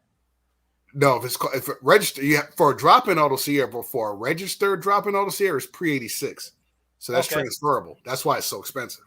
Okay, it's basically a machine gun. But right now, all you gotta do is get those real light triggers or the real gimmicky triggers they got. That's the best you can do without that FFL SOT, or be willing to spend a lot of money. Because all the full auto stuff is going up. All the transferable stuff is going up. M16 is going for $55,000. Anything full auto that you can get right now with your Curio license? I still got to go through the process.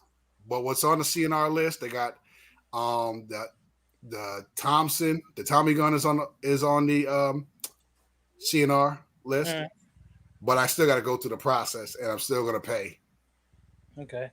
$20,000, $40,000, depending on which one I get. James Wells told me to try the rare breed. You can't find the rare breeds no more. Yeah, they tough to come by right now. Yeah, they're very hard to come by. They didn't say anything else about the whole lawsuit. ATF told them stop making anything. I haven't heard anything about it. Yeah, ATF likes to scare people into spending money. hey, shout out to the ATF. They love to scare people into spending money. And people are going to spend money. That STG 44 would be a dream to shoot. Full What's that, Billy? What's the Graves Starfire? Yeah, what's Never that? Heard of that. What is that? It sounds dope. I want one. I'm about to Google it right now.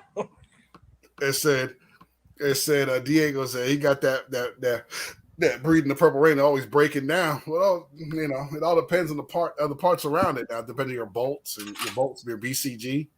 I mean, it kept breaking because you don't make a gun that is that simulates full auto, and you don't pin the gas block to the damn barrel. There's that, and then there's that.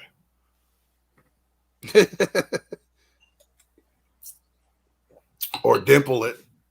Right, or dimple it at least. You know, so yeah. And when that gas block keep bouncing off. Oh, I see this. Starfire automatic reset technology. Graves V2 ART. There's ways around the system now. It looks like the rare breed. Was it going for like 4 something? Let me see what the price is. Better than both of them, he says. Oh, when you click on it to buy it, it says coming soon. It's gonna be a. You don't know about the STG-44? It's gonna be a Big Daddy Unlimited exclusive. Crazy ass guns. That STG-44 is the truth, man. 8mm.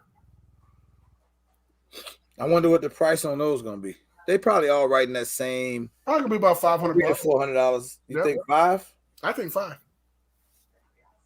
Yep. Oh, it's called positive displacement trigger reset technology. That's what it is. Right. It's the positive displacement. It's the closest. That's not like you're working your way around the system. Yeah. And you got to get through Big Daddy Unlimited. It looks like you got it. Yeah. And you gotta, you go. I'm sure you got to pay the cost. See, ATF turns the blind eye if they. Can you see that? Money. Yeah, I see it. It looks pretty. Yeah. But it's a drop in though. Looks like. Yeah. I'm telling you, man. Yeah, that STG-44 is right, man. I would love to get one of those ones. You know, funny thing is, when they were doing, I don't know if it was Massachusetts or Connecticut, they was doing a gun turning, right?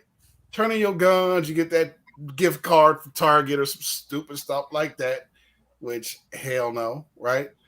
This lady was going to turn in her grandfather's STG-44 bring back. Did I just yawn?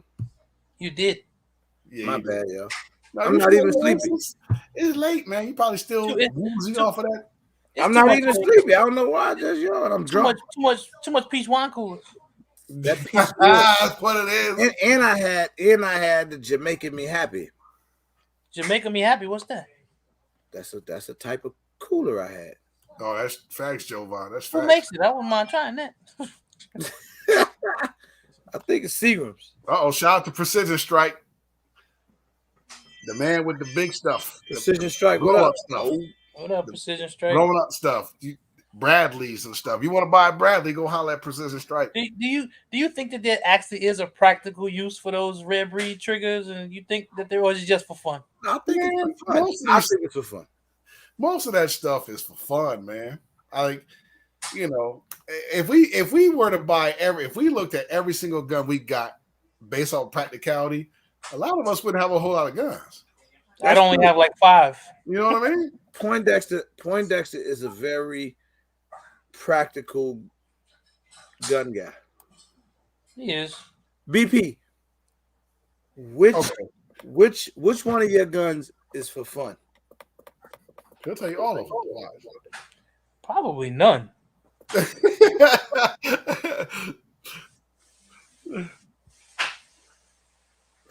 Maybe the Rhino.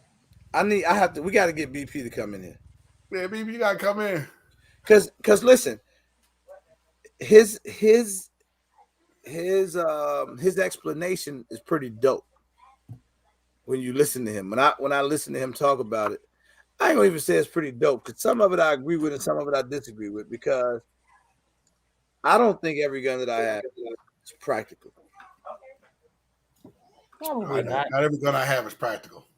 No. You honestly, what's the practicality of a 470 Nitro Express pistol? None. I mean, honestly, I own shotguns that I hate to shoot that I would say is not practical because it's not practical for me. I hate shooting them. Mm-hmm. Oh, Big Fish is stupid. Big Fish said it's strike block. Hey, Big Fish, one thing you could never I hate to say it, man. I'm just so undefeated on this channel. Like you'll never win that argument, Big Fish. You just won't. You're not going to be able to sell these normal, hardworking, unprivileged, non-silver spoon having, no, didn't get it all handed to me, found a job where I'm a rich guy now, people, to agree with you on buying these $5,000 B&Ts over this perfectly functioning, very reliable, solid gun called the Grand Power Strike Box. You can try as hard as you want. People are just not going to listen to you. Yeah, the Chicago typewriter, man. Good old Hurley. Thompson M1, 1921. Chicago typewriter. I thought he was being funny. That's why I kept ignoring that. Oh, no, that's what it's called. It's called a Chicago typewriter. Yep. Yeah. My bad, Silverback. I've been ignoring you on purpose. Why the hell you keep talking about Chicago typewriter, man? I got a computer now. Yeah, 1928. That's Chicago typewriters. Yeah, Thompson. Tommy gun, man. I would love to get my hands on one of those. Have y'all seen the they're not cheap. Bolt action pistols? Oh man, I saw one of Chamberlain 458 Winchester Magnum. Yeah, I don't know I don't see the practicality in them, but they just look nice. Hunting, you think? Mm-hmm. Oh, for sure. Okay. I don't have a bolt action. I have my Canon breech action. My Magnum Research Lone Eagle. That's a hunting pistol. Yeah. Okay. 30-06. Yep, hunting or competition. Because I was looking at that, I was like, I thought it was. I didn't see his practicality, but I just thought it looked cool. I was like, it had like a fluted bolt. Hey, who Precision Strike talking to, man? Who he talking to? Oh damn! Precision Strike. Shit, sell anything you want. Anything you say, I'll make your black ass buns. Shit, say anything your wet dreams want. Bro, I don't have that Foxtrot mic, but I see a lot of people or hear a lot of people talking about that gun is solid. Yeah, it's got a last bolt hole open too, though. Yeah, I want one of those. And they're affordable. Very. That 4570 Derringer, absolutely, darling Ebony. That's a nice piece to have. It very impractical, but I like it. How much does it weigh? It's a 4570 Derringer. It's probably not that heavy, but you're gonna feel every bit of that when you shoot it. But 4570. I think my little Bond Arms 357 has practical. It's a nice little secondary. Yeah. And I went out and got that 9mm Derringer because bro got that Bond Arms one. I don't like that thing for nothing. I was shooting at the ceiling in the range. I ain't never done that before.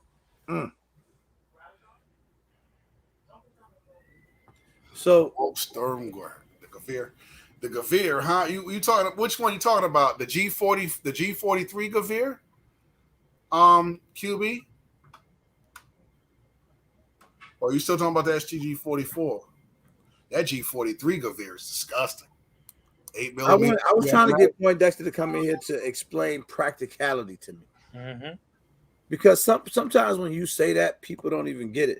Because if you think about it, when you read in the comments, and I'm listening to what guys say, like when they talking about guns, I never really hear many people talking about the practical use of that particular gun. Now, when you start talking about somebody that's new, right? Then they just looking for a gun to protect the home or carry. Yep. Well, those are practical usages, correct?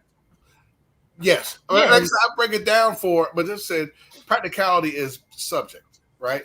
Yeah, I break it down. There's the shins of firearms ownership, right? Protection, collection, competition, conservation, recreation, innovation, right? Those are your 6 right there. So it could be practical. It may not be practical for protecting your home, but if you're going to do trap shooting, it's practical. It may not be practical to protect your home, but if you want to go hunt, right? Yeah. And then there's recreation, right? If you just want to go to the range toy, that's still practicality for what it's used for. Now, you may not go and kick any doors in with it, but it's a practicality there. But your first, I like this. I like that. Now I want to see. I want to hear Poindexter's thought on that. Oh, 1911s? Man, you crazy in your head to say that joint's not practical. I don't see why he would say that it's not practical. I mean, 1911 I prefer not to carry it because it's got to be cocked and locked that way. But that's just me not being comfortable with it. Right. But it's still practical. Look, let me tell you something. I know cats love high cap. I love high cap. But if you need 15 rounds, I mean you need all 15 rounds, your marksmanship is garbage. That is true. Let's just be real. Let's just be, because dudes was protecting themselves with 1911s and low cap joints, revolvers for years. Why all of a sudden we changed?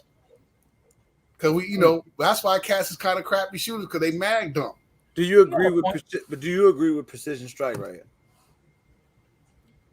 Practical in terms of guns. Actually, what he's saying right there, because me and you have had this conversation, because when people talk about like what's reliable and all of that, I kind of agree with that statement, because reliability to me is when I pull the trigger, is it a good gun? To pull the trigger, go bang every time, it's a good gun. If it clicks and bangs, it's practical. Right. That's my. So I mean, his statement isn't wrong. Isn't wrong. But then again, precision strike is not selling small arms. You know what I mean? I mean, he is. No, he said houses that shoot. You know what I'm saying? He's selling stuff that lays out stuff, right? He's on a whole nother level of, So, yeah, but I see what he's saying. If I have a 22 and I only have 10 rounds and I shoot you in the face 10 times, then I mean it worked. Right. You know what I mean? And I get what people be saying, right? People like, well, what if you got like 10 people coming to your house? Number one, who the hell are you? Right. And number two, who the hell did you piss off that they got a 10-man team coming to your house to do some work? You know what I mean? So it's like, I think sometimes we kind of get a little too crazy, and then we give a lot of perps more credit than they deserve, because some of these perps out there, there's some sophisticated cats out there that get busy, but that's if they came across somebody that ain't shot back at them. Big heads, what up? Back at them. Yeah, that like I hear got that 2-way range is different than that 1-way range. Both bag of juice is different. Nobody knows what they're gonna do, but I mean, when the guns start going off, everybody want to get out the way. And I'll give you an example. January 6th. Man, there was so many people in that daggone Capitol building, but as soon as that one girl got shot, them jokers ain't go no further than that door. Yeah, what I like to say, nobody wants to be the first one to get shot. Nobody wants to be the one to get shot. So if you see somebody get laid out, you're gonna be like, oh, wait a minute. You're gonna be, it's cool when you all ready to go, you train and all that stuff, you're good to go. But as soon as you see your boys get his head blown off, you ain't gonna be too quick to be the second one in that door. We've had that conversation here. Well, what would you do? I mean, nobody knows what they would do. Let's keep it real. Let's keep it a buck. Everybody think, oh, I'm a charged student. No, you ain't. No, you ain't. Diesel, who was a police officer, said when that gun started going off, first thing he did was get on the ground underneath the car. So nah, big fish. I ain't joking. Trust me, I got 100-round drums. I got 90-round scale mags. You seen the stuff I rock, brother. Trust me. I don't care what you got. I'm just saying you just got to up your marksmanship game, because some people, don't feel like you need all that stuff, because you ain't gonna have no 10-man team coming through. Somebody said, "What's our nightstand guns and why?" Somebody just asked that. I can't remember. What's that? What's your nightstand gun and why? Mine is my 454 Casull. Bro, remember that? Shit. We had a conversation about that. I guess my nightstand gun is, what my EDC. Because anytime I've had an issue, when I had to go look for something, that's what I grabbed first. I grabbed that because yeah. And if you gotta use what you gotta do, because I don't care what you use personally. I just gave an opinion, right? I don't care if you got a 600. I don't care if you got a belt-fed machine gun next. I don't care. Do what you got to do, just as long as you can explain it to your lawyer. I don't care, because you're. This guy said this one time. He said every round you shoot has a lawyer attached to it. So be sure you can account for all your rounds. That's all. Sometimes I had an FNX next to the bed, the 45. Mm-hmm. Sometimes I ain't gonna even lie, man. It's been sometimes I've had the 365 next to me. I mean, 12 gauges. Because again, if you've ever been in a situation, because everybody got all the dopest preparation stuff in the world. and everybody want to tell us what we should do. And well, hey, if the intruder comes from the northwest end of your house and the wind is blowing at 26 miles per hour in the northeast direction, then you may want to use your shadow systems because it just wipes out the shadow. Everybody's so damn technical, man. But when something happens, right? No matter what it is, like if my camera goes off and I need to jump up and just grab something and go, I'm grabbing the first thing I can get to. Whatever I can get my hands on is what I'm grabbing. There's no technique to what to grab. You get what I'm saying? Like there's no technique to what to grab. You better get you something. If it clicks, it bangs. Get you something and go. Go for what you know. Because you the one who made me think about that. Because we were talking about that, like having this here, having that there, and this. And I'm like, at the times when I thought something was going on, the first thing that I reached for was the thing that I keep with me every day that I depend on. That's the first thing I grabbed. It's the easiest move. I got a gun everywhere, but my 454 Casull. Because if you come to my house, I'm gonna make sure you're gonna know what happened. It's just like, damn, mister, why did you have to do that to him? You know, I mean, listen, 20 hot rounds of 9 is when that gun starts barking at you. Listen, them HSTs. I'm trying. He just fell off. I'll be right back. Had to get set up. Sorry about that. What up, BB? What's up? Crooked W's. The Crooked W is out. Yeah, practical. I guess it's dependent on the person. You know, for me, I grew up around firearms and in the Boy Scouts, so it's be prepared. My brother and I were talking about that today. How I've always tried to suss out situations and try to be prepared for every scenario as best as possible. So for me, I want something that I know is going to work every time I pull the trigger. Something that's dependable. Something that I know can handle whatever job I push at it. So that's why I have a very limited set of weapons or firearms that I purchase, and can serve multiple purposes. Not only is it for self-defense, I may have to do something for hunting. I may have to do something for some other situation. So for me, the practicality comes from a certain list of things that I want to be able to do. So that's what's your thoughts on when you get your Galil, because I'm claiming it for you this year. So when you do go pick it up, what's the practical use? Is that something you see using for home? That will probably be my fun gun. That's what I was going to ask you. Do you have? That's why I don't have it yet, because that's probably going to be my fun gun. When I just go out to the range and just dump rounds and mash up and this, that, and the other. That's going to be my fun gun.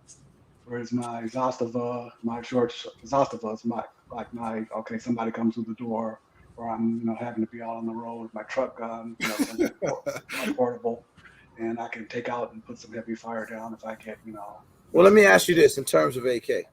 What would make the short Zastava more practical or useful than, say, the 8.5-inch Galil Ace? In the Galil Ace, I think the price is quite a little bit more affordable for me. Also I can, fold it up. It's dependable. I like the manufacturing of it. So for me, it's just I could put it in my backpack. I could put it in my car. I could, be portable with it. So I just like the way the Zastava is designed and shoots. And for me, it just fits everything I needed to do. Whereas the Galils, again, it's more expensive. It's just like going out to the range and just, hey, I have this. That's one of my, hey, look what I have, kind of guns. So that's why I haven't gone out and purchased that as yet. So that's for me.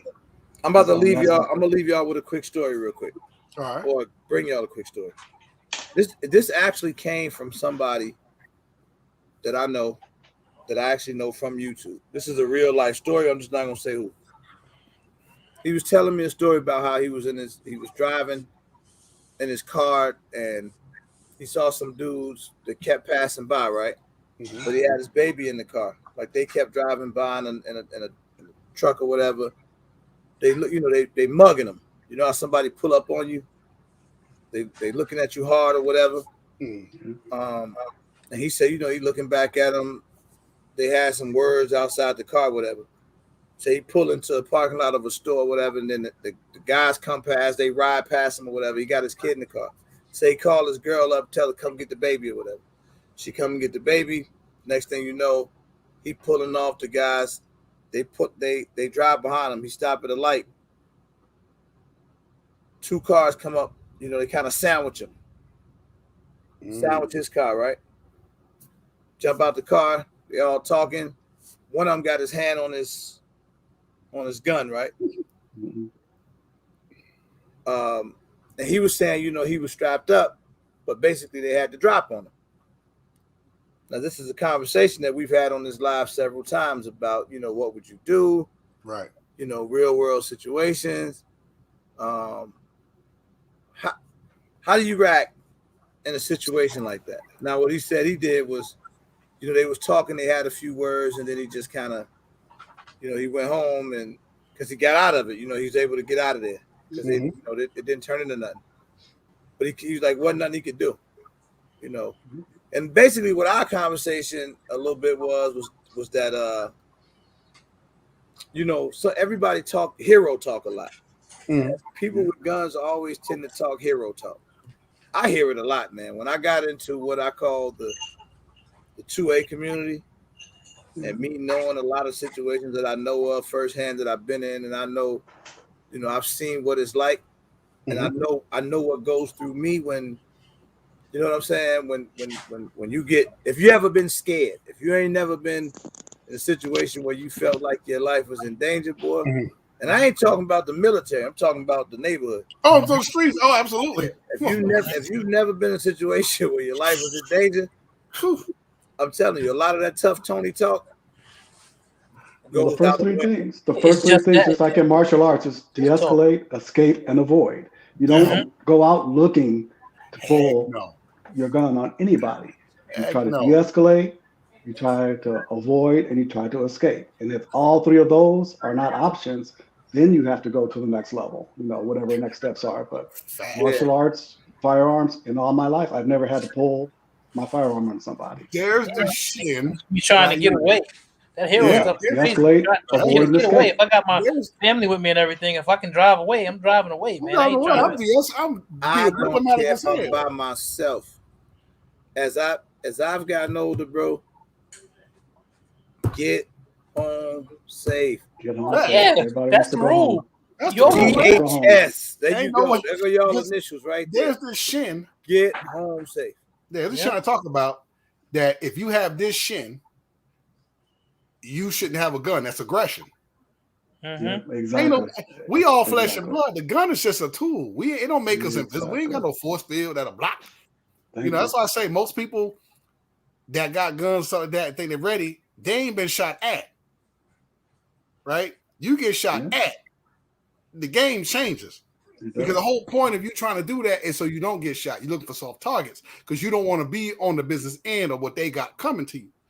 Exactly. Man, ain't nothing. When you hear a round crack by your head, you hear a round crack by your ear.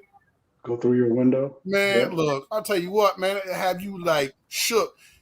You seen cats get their heads capped, man, that stuff right there mess you up, man. You be like, I don't want none of that. So anybody who got a gun, you want to be as diplomatic as possible. You want to have the coolest head in the room. Because there's plenty of hotheads out there, you don't want to be one of them. One of the things that when I first started getting into guns is when I started shooting them, because I wasn't really shooting a lot of guns. I learned to respect them, I understood that, and then you learn how to become cooler. You got to learn, get those verbal judo skills up. So you want to talk your way out, because like I say, I don't want to be the first one to get shot. I don't want to be the first one to shoot anybody. Like I said, the key is to get home. That is what it is, to get to safety and be, so you don't have to be getting into that. I don't have a gun because I want to kill somebody. Exactly. I hope people don't think that way. No, I never have to be in that situation. No one's looking for it. I tell everybody, man, it's way more scenarios than we're able to train for. It's way more possible scenarios than you could ever train for. Like you can't train for every possible scenario. It's not possible. So you just get home safe, man. Like, and I'm telling him, he like, man, I might, if I see these guys, it's on or whatever, and I'm like, nah, bro, it really ain't worth it, man. Like, especially if it ain't something. Then again, I can feel him a little bit because you like, I ain't gonna be letting nobody punk me or scare me in my own neighborhood. You know what I'm saying? Right. Y'all got the drop on me this time, but I can't. Yeah, but you gotta think about all the stuff you got to lose, and you gotta think about that. I'm saying, what hill you want to die on? That's the question you gotta ask yourself. At the time, you want to push that. Be like, okay, you got it. This, like you said, you got it. You good. Yeah. Now if they keep coming back, and then you gotta do what you gotta do, right? But hey, you got it. I almost asked you a dumbass question, boy. Are you at work? Where you at work? At work. He paying for that ring. He gotta go to work. Or you gonna get in trouble. So you can get written up. So I gotta have my mask on. Sorry. Yeah, you don't want them to see you on YouTube without the mask on. I need you to wear it anyway, man, because I've been sneezing. I don't know what the hell wrong with you. Ain't that wrong with me? No, he did it right though. He did right. He made it home, so he did right. Yeah, man. Listen, that's right, and that's what I say, man. Sometimes you got to count that blessing. And get out of the situation, man. And I try to tell everybody that I ever come across that ever asked me anything in terms of guns. I'm not a trainer. I don't know none of that stuff. And you can't teach heart. Nope, that's true. Oh no, you can't teach heart. You can't teach people. I can't teach you how to push away fear because you don't never know when and where fear come from. So there's no advice I can give you that or this. Yes, there is. Get home safe. Whatever it takes to exit the situation, man, get out of it. Anybody who says they're fearless, I look at like that. And I was going to go there too. That's the one thing we teach, especially in martial arts. Fear is normal. It's a normal human reaction. It's how you respond to that fear and whether it limits you or allows you to go past it and act accordingly. So fear, if you don't have any fear, I don't want to be around you because you'll get somebody killed. Hey, watch this. I'm gonna see who gonna be honest. How many people in here? Don't be embarrassed now. How many people in here ever Googled how to get out of a hostile situation? Yeah. Why not? Why not? I don't think I ever have. Why not? Yeah, get that information. I'm saying that, and it sounds funny, but I'm gonna say this. I got you. Googling it ain't gonna help you. It's not gonna help. But what you do is because again, you're not some idea of what to do. You always want to have, like you say, you can't train for every scenario. It's like parenting. You should always have some sort of frame of reference. Hookah. What is the 6 usages of a firearm? The 6th one? All 6. Give me all. Okay, y'all shins. Protection, collection, competition, conservation, recreation, innovation. That's where your gunsmithing comes in. That's where your Cerakoting comes in. No, I'm with you. I'm actually still on the same point. The 7th shin is aggression. No one wants that one. No, please. The reason I said that is think about being in a well, it's hard to think about if you've never been there. But if you was ever in a real world situation, everything you just said to me, you wouldn't be able to say in that situation. When shit go down, you ain't gonna be like preparation. It just don't happen. Like it won't run through your mind. What I'm saying to Zach is like if somebody Googles something, right? It's gonna give you steps. It's gonna say step 1, assess the surroundings. Right. Step 2, know the distance between you and the perpetrator. Right. So you telling me I'm scared about to piss on myself. And I'm sitting there like, well, he's approximately 7 feet and 41 inches. Right. In an eastward direction of me. Like none of that stuff calculates right. I mean, that's what I'm trying to tell you. But you still, I understand what you're saying. That's what he's saying. You should still have some sort of frame of reference or something. You should still have. You don't just don't do it because you don't know what's gonna happen. You better know. You better know. If you ever have to train enough to know how to use your firearm, right? How to do it, whatever. But I'm gonna tell you something else people don't think about when their life is in danger. Right. Trust me, man.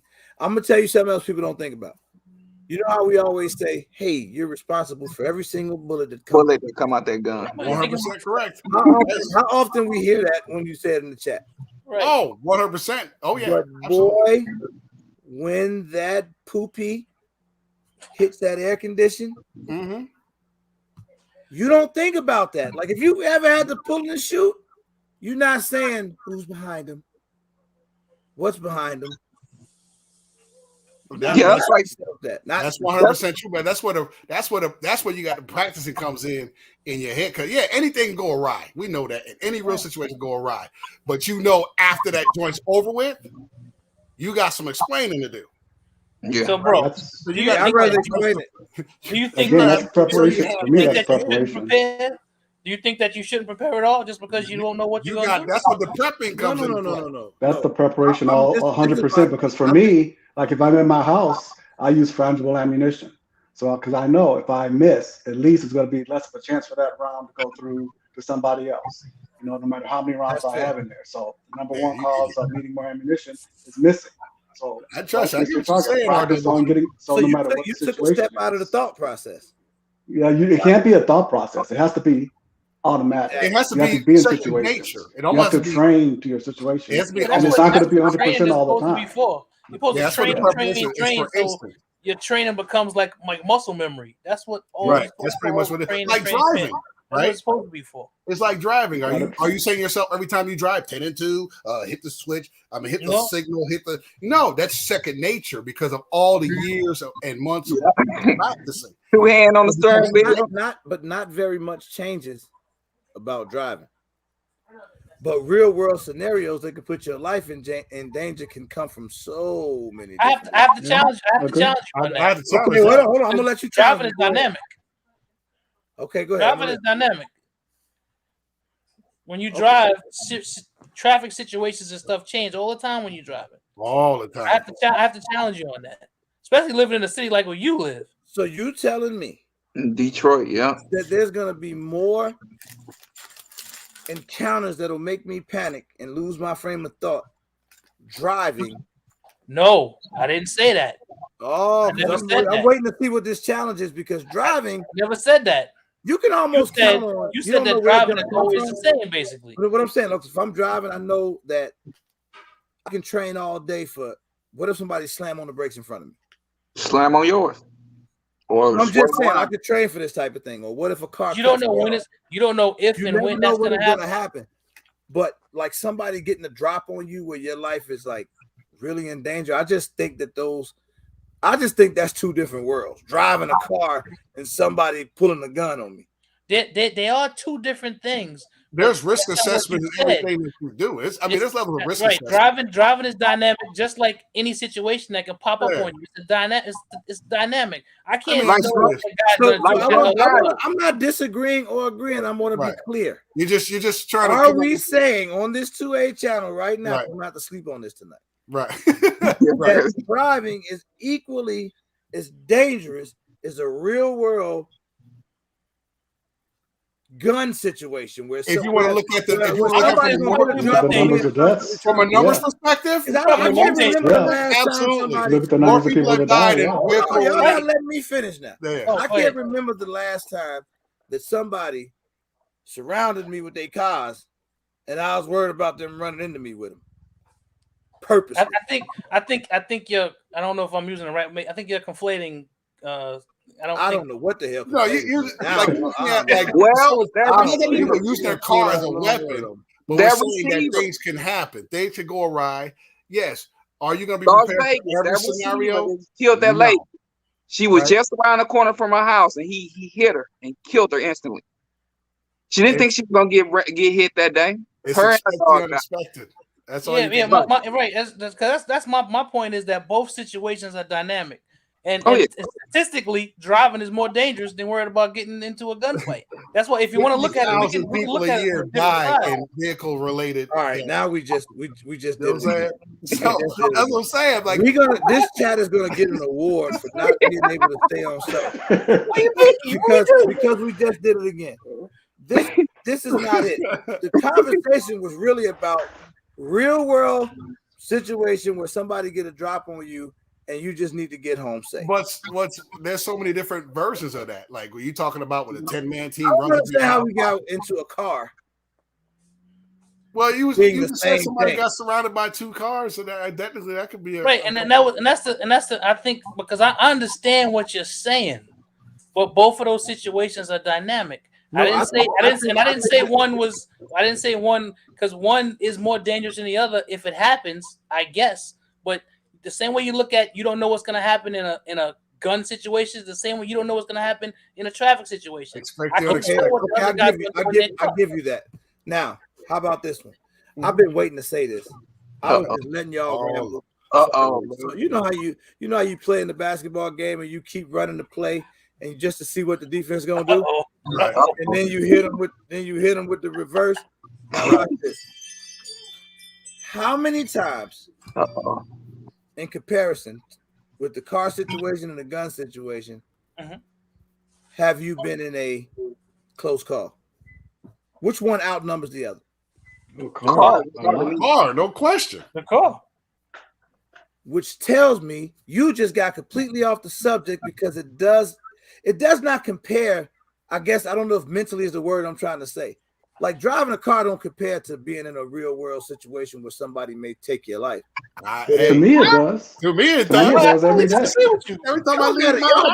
Every time I get in the car, I think I could die any moment. Some fool not paying attention, somebody drunk, somebody missing the thing trying to cut me off. That 8-gun weapon to kill you really fast.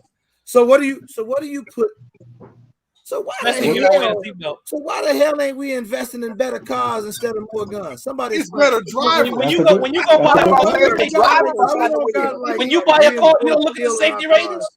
You don't look at the safety ratings when you go buy a car. You don't look to see what the airbags are. They got side airbags and all that. Why we not buying side impact results? All that. Look at if all they got a good crumple zones, if you get hit from the front, you don't look into that stuff. If the engine is going to shoot straight up, so it don't go into your lap, you don't look into that when you buy a car. We are completely away. Because you know what it started. You know what it started at? Oh, when Zach said. So you're saying don't train because you never know what the scenario is going to be, right? I hear you asking me that because that becomes logical when you've never had to experience it. See, you've experienced a bunch of close calls in the car. I exposed to close calls with a gun too.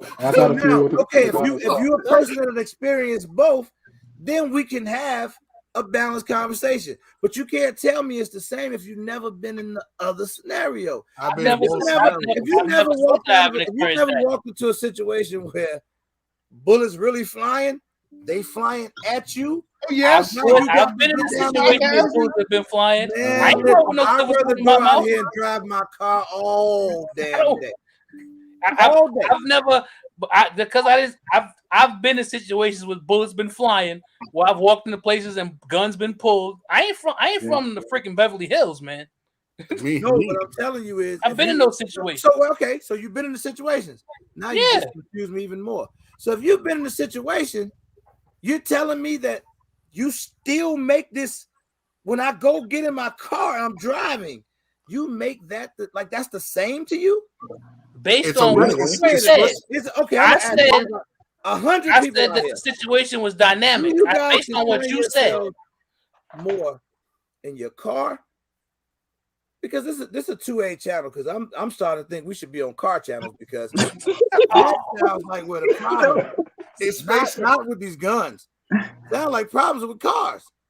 No, it's the odds are you're going to die in your car more than you're going to die from a gun. But what we're doing, those are the odds. Same with stairs. Stairs take more lives than guns do. No, so now we're talking statistics, and yes, we outlaw stairs. Those assault stairs. I'll tell you this. I got a quick question for you, RWG. Have you seen someone get shot in the head? Absolutely, man. I have. Have you seen somebody get T-boned by a 4-ton vehicle? Mm-hmm. Maybe I've never seen somebody get T-boned by a 4-ton. I have. That's the most disgusting thing you've ever seen in your life. I don't want pretty. See, so you got a better shot of getting that piece of lead in that whole hunk of truck hitting you. I don't know if I want. It's all about. At the end of the day, it's about risk assessment. Exactly. It's about risk assessment. You're right. You can't. I know I'm over my 2 hours, so I'm not going to go too far into this. But I need to talk more about this. It sounds like we're all in the wrong area. Honestly, I don't know. I don't think we're far apart. I'm not. You guys are. All of y'all are. No, you. I don't think we're far apart. You guys some car channels to subscribe to. Because thing is not where you guys want to be. It's about risk assessment. I get what you're saying. Exactly. You're not going to be able to prepare for every scenario. You only prepare what you know is and what's considered real world. I mean, most will probably be home invasion, right? Maybe some stalking, maybe a carjacking.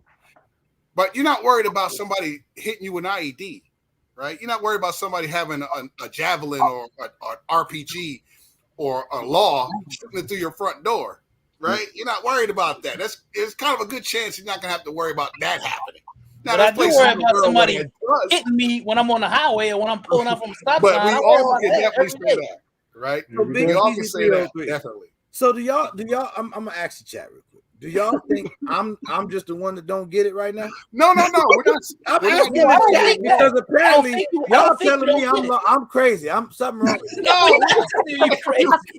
I don't trust all those other people and all those other cars. Right, we're not telling you that. We're not telling you crazy. We're just telling you to prepare as the best you can. You're not going to be prepared for every scenario. There's impossible. You can't even driving. I've been saying that for the longest. And even with driving, the same thing. It's risk assessment. At the end of the day, all you can do is prepare the best you can, and what happens happens. Even the best is still not enough. Yeah. I don't think none of us disagree. I'm trying to figure out if I'm the one that don't get it. No, I don't think none of us disagree. I don't think none of us disagree with you. I don't disagree. I was trying to talk to y'all about how difficult it is to prepare for scenarios that may occur, that you may run into danger, like with somebody getting a drop on you with a firearm, and even though you're strapped, and sometimes people get a lot of muscles when they got guns. Yeah, that was kind of the point I was making. And somehow this turned into and they car is more dangerous. You're gonna get hit by a car before you get shot by a bullet, and then it just went all left. No, you want to some facts. Like I said about the aggression part, nobody is invincible, man. Exactly. You can be the best trained, best armed, but if somebody's got you, they got you. Yeah, I don't think we don't disagree with you. You do know that, right? We don't disagree. We don't disagree with you at all. I'm just making sure because I'll be like, you know what, guys, I was wrong. Cars are more dangerous. I get it. I got to start focusing more when I get in the car. I know I'm. You might be in the middle of hula hooping. You don't know. Now man. Listen, Wild Williams. I don't even know Wild Williams, but I do know we got the same last name. He asked about the 1911. What are you talking about? 1911. Getting robbed is different. I agree. You got robbed? If let me say it like this. Listen, I understand what you're trying to say. If I'm standing somewhere and a guy pulls out a gun on me, I'm surprised he got a drop on me. If I'm sitting at a stop sign and a guy comes and runs the stop sign and boom, T-bones me, they're both surprise situations and they're both deadly situations. I see what the point that you're trying to make, but you need to see the point we're trying to make too. Because while William just said something, the cars, he just, because if you were gonna make that assessment, now I think I got the smartest guy on YouTube right down here to my bottom right, not you, skating. So now, this is the thing. Damn. No, but listen though. How many other things could you compare? Could you put into those categories? For sure. Of things that are dangerous. There's a ton of other stuff. I mean, everything like Hookah said, risk assessment on everything we do. Anything we do is considered dangerous. So if you want to just go, if I'm in the jungle and there's lions around, I mean, a lion could jump on me and eat me. I mean, I don't. How far do you want to take it? Now we just. Oh my God. You got to take it. I'm asking you the question. How far do you want to go? Kill me is stupid, yo. He said, "Skill, don't let old double whopper to you." But everything is risk assessment. Everything we do is it's the danger inherent in it. So what do you say? Who we are in relationships with, where we go, how we get there, when we go. So the thing you want to do is limit that risk. The simple thing on ask. Don't go to stupid places at stupid times with stupid people who are doing stupid things. Yeah. That cuts out a whole lot of unnecessary You're risk. never going to eliminate everything. But yeah, nothing's 100%. Here in the Chicago area, there's a town. People that's familiar with Chicago and know this. There's a place called Oak Brook, a town called Oak Brook, Illinois. Right? Okay. It's probably about 25, 30 minutes west of the city of Chicago. A couple days ago, there was a shooting at Oak Brook Mall. Over at Oak Brook Mall, they got designer stores. Nothing ever happens there. It's the place not even big, population not even big, and the people that live over there got bags. You hear me? And they malls over there. It's what you got, the Louis store, all like I said, all the designer spots, jewelry. So for there to be a shooting there, super duper shocking. So like what BP just said, well, you got to assess situations. You don't want to be in certain places. So, in my normal mindset, I say, yeah, I'm gonna go to Oak Brook because I don't feel like dealing with North Riverside. I'm hoping on nothing pop off. But I just happened to be at Oak Brook that day and come through there shooting, right? Because it never crosses your mind that this could happen. So you get what I'm saying? Like, I must be paranoid. There's always an unknown variable. Always. And it goes back to your point. You can't train for every situation. You can't train for every situation. Something. My wife is like that because where we live is relatively safe and a lot of stuff going on. So in terms of security, she kind of lacks with it. I'm like, you can't be because of where we live, because things can happen anywhere at any time. That unknown variable is always there, no matter what situation. Everywhere, man. Facts. I mean, people would probably call me paranoid because I'm always it's that alert. Situation you can't train for that you talk about. Said, but the shooting at Oak Brook Mall was between people who knew each other. I don't know the story, but what I do know, if they knew each other, but then why they taking someone else? Right? they know each other. Like when I see them, it's on site type thing. That happens a lot. They just happen to be at the same mall. Same time. Right. Yeah, man. I saw you be up. But if 5 other people got shot or 5 people got shot total, so you don't know where you're gonna be standing when that happened. I might have been talking to the lady. How much is this person? I'm trying to buy. Boom. Now, what am I gonna do? You can do. Get down, jump behind the table, do whatever the hell I got to do. Stay alive. Right. Get out of it. But anyway, all right, y'all done got me all. Now I'm not gonna sleep tonight because I'm about to go look up the dangerous driving. Pink wine cooler. And you sleep like a baby. Yeah, I'm gonna go drink something because this is ridiculous. Y'all are upsetting me, got me all upset, and I'm just trying to tell you. You know what's funny is we all got the same point, and you. I don't know why you upset. Yeah, I'm not upset. I'm confused. No, why you confused? Because Wild Williams, I haven't been to. I didn't. Murder. He said murder college because the military. Now I was way before then. I was always on that what if. I've always been on that. I've just gotten more seasoned with it, but I've always been on that what if. I'm always checking everything. I'm a very light sleeper. I just don't, man. I just, it's just one of those things. I mean, you can't prepare for everything. I know that. No, you can't. No. On some real stuff. I ain't mad at nobody. Y'all know I'm just messing with you. We ain't mad at you either, man. But I be like, this stuff gets me. Like, I be learning because I be thinking about how other people think, about certain stuff. Because I got a bad habit of looking at everybody suspicious. So I'm the everybody guilty till proven innocent. That's me. You gotta pay attention. I mean, you gotta do what you gotta do. At the end of the day, it's staying alive. That's the name of the game, or staying alive as long as you can. The conversation is like you made me think about that whole what you have here, what you gonna grab, what you gonna do. I never thought about it until you said what you said to me. Like, but when this happens, what's the first thing you grab for? I was talking to Zach one day. What he's referring to.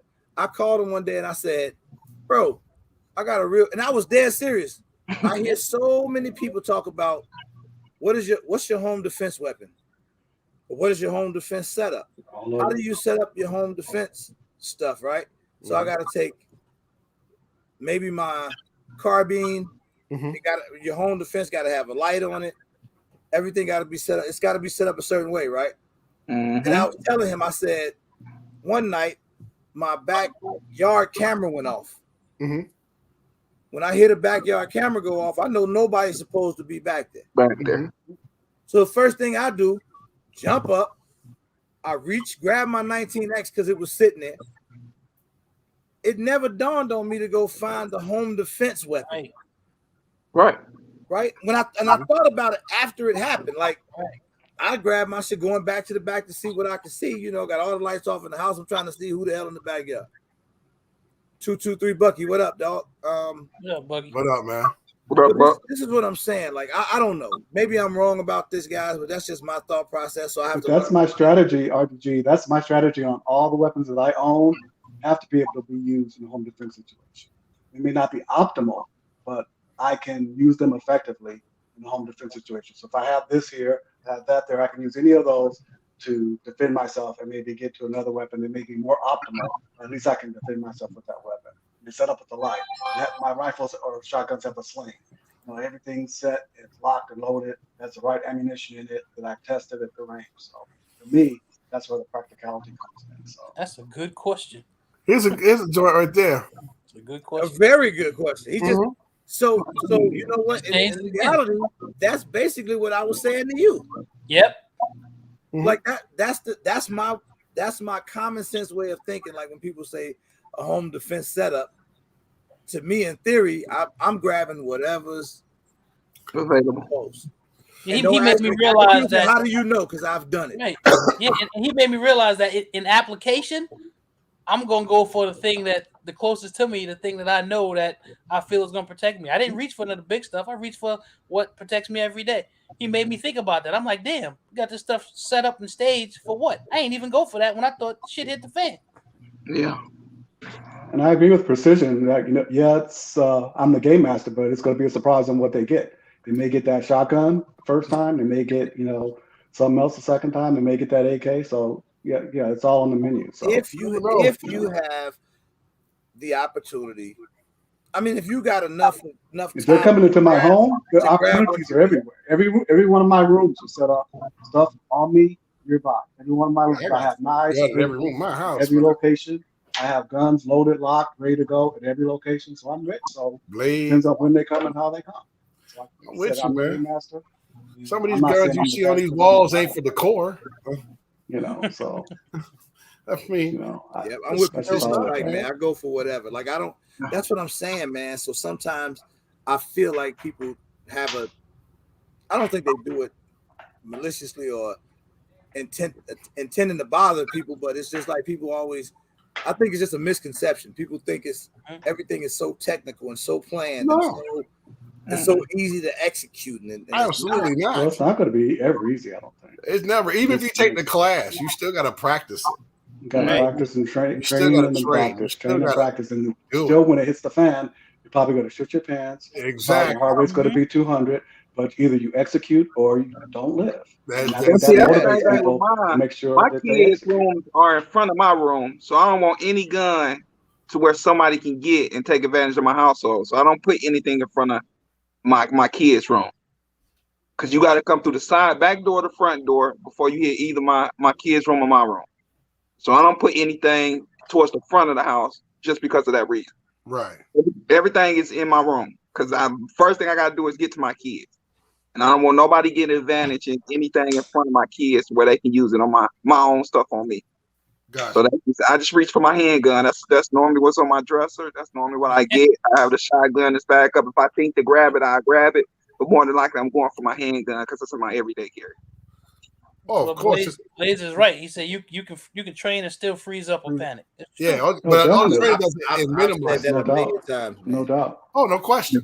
No question. But it decreases the likelihood because you hopefully trained your body and your mind. Yeah, it becomes second nature under stressful situations, and still say bad guys don't always use doors. You know, it's going to be different, and everybody's going to react. Yeah, they use windows too. They do use windows.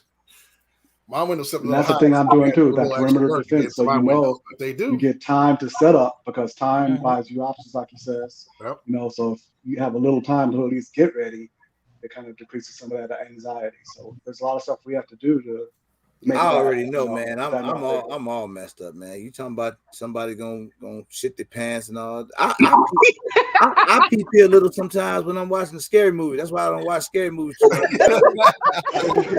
It just go bad, bro. Hey, look. So look, I'm just on telling you.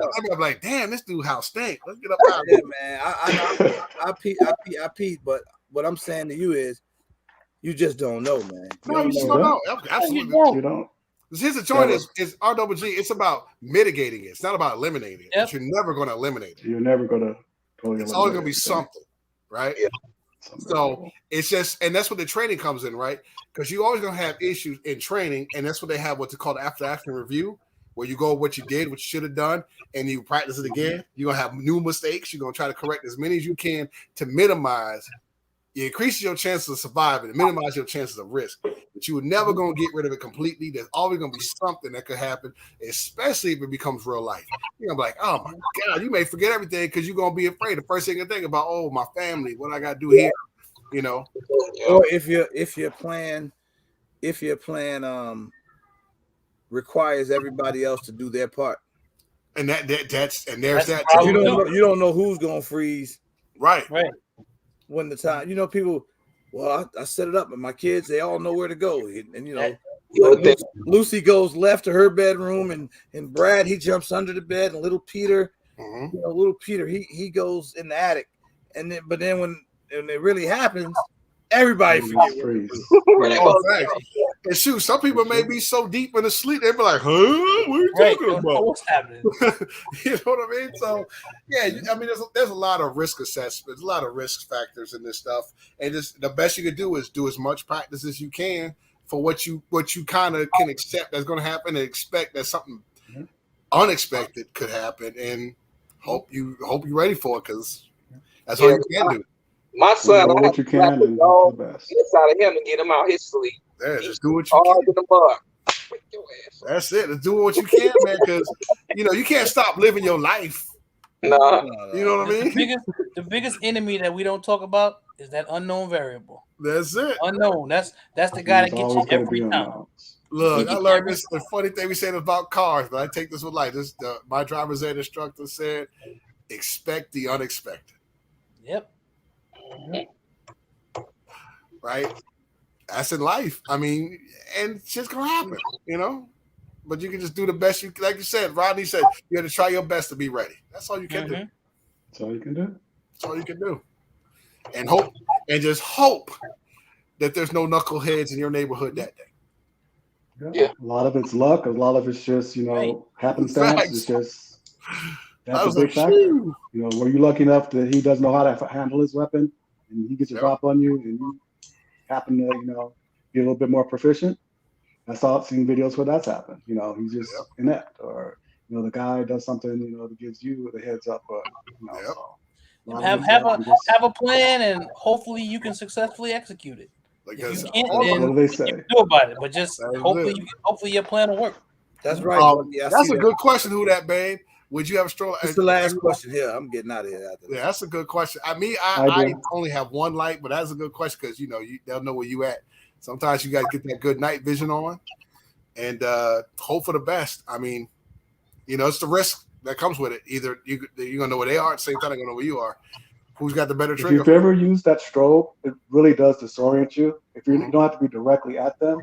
So if you're off, you know, in a position where you're not right in front of them, you can at least disorient them a little bit so you can move to cover or move, you know, behind something. So it does come in handy, but yeah, it does reveal your position. But if they're already in your home.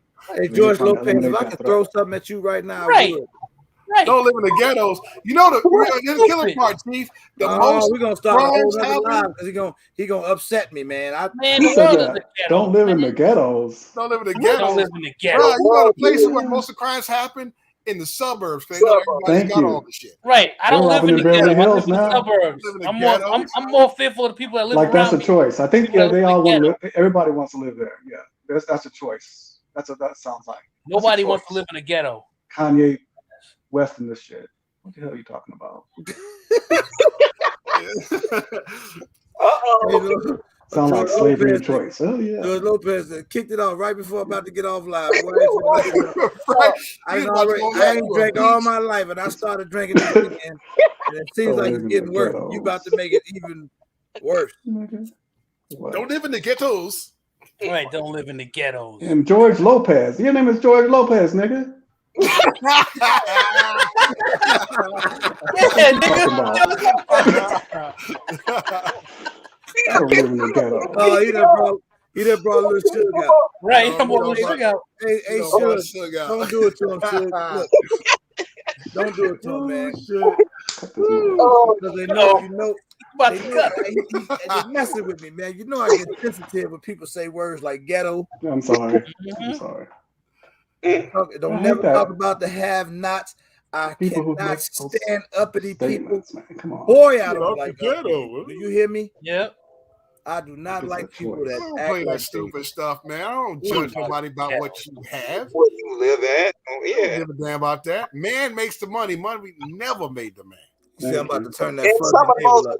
I'm about to go drink me. They're making me happy because they just making me mad right now, man. So I'm gonna get up out of here, man, before it gets rougher. And then we get a little sugar get to cussing again, and that's about everybody else. Man, get the fuck out of here. I'm sorry. They some stupid shit like that. Ignorant statements, man. Come on. That's some of the people live in there. So what the hell? He live in the Bronx. He live in what the hell you say that for then, man? Right. You gonna upset you live everybody. In the Bronx? You live in the Bronx. Right, Why you live you in the Bronx. In the Bronx? What?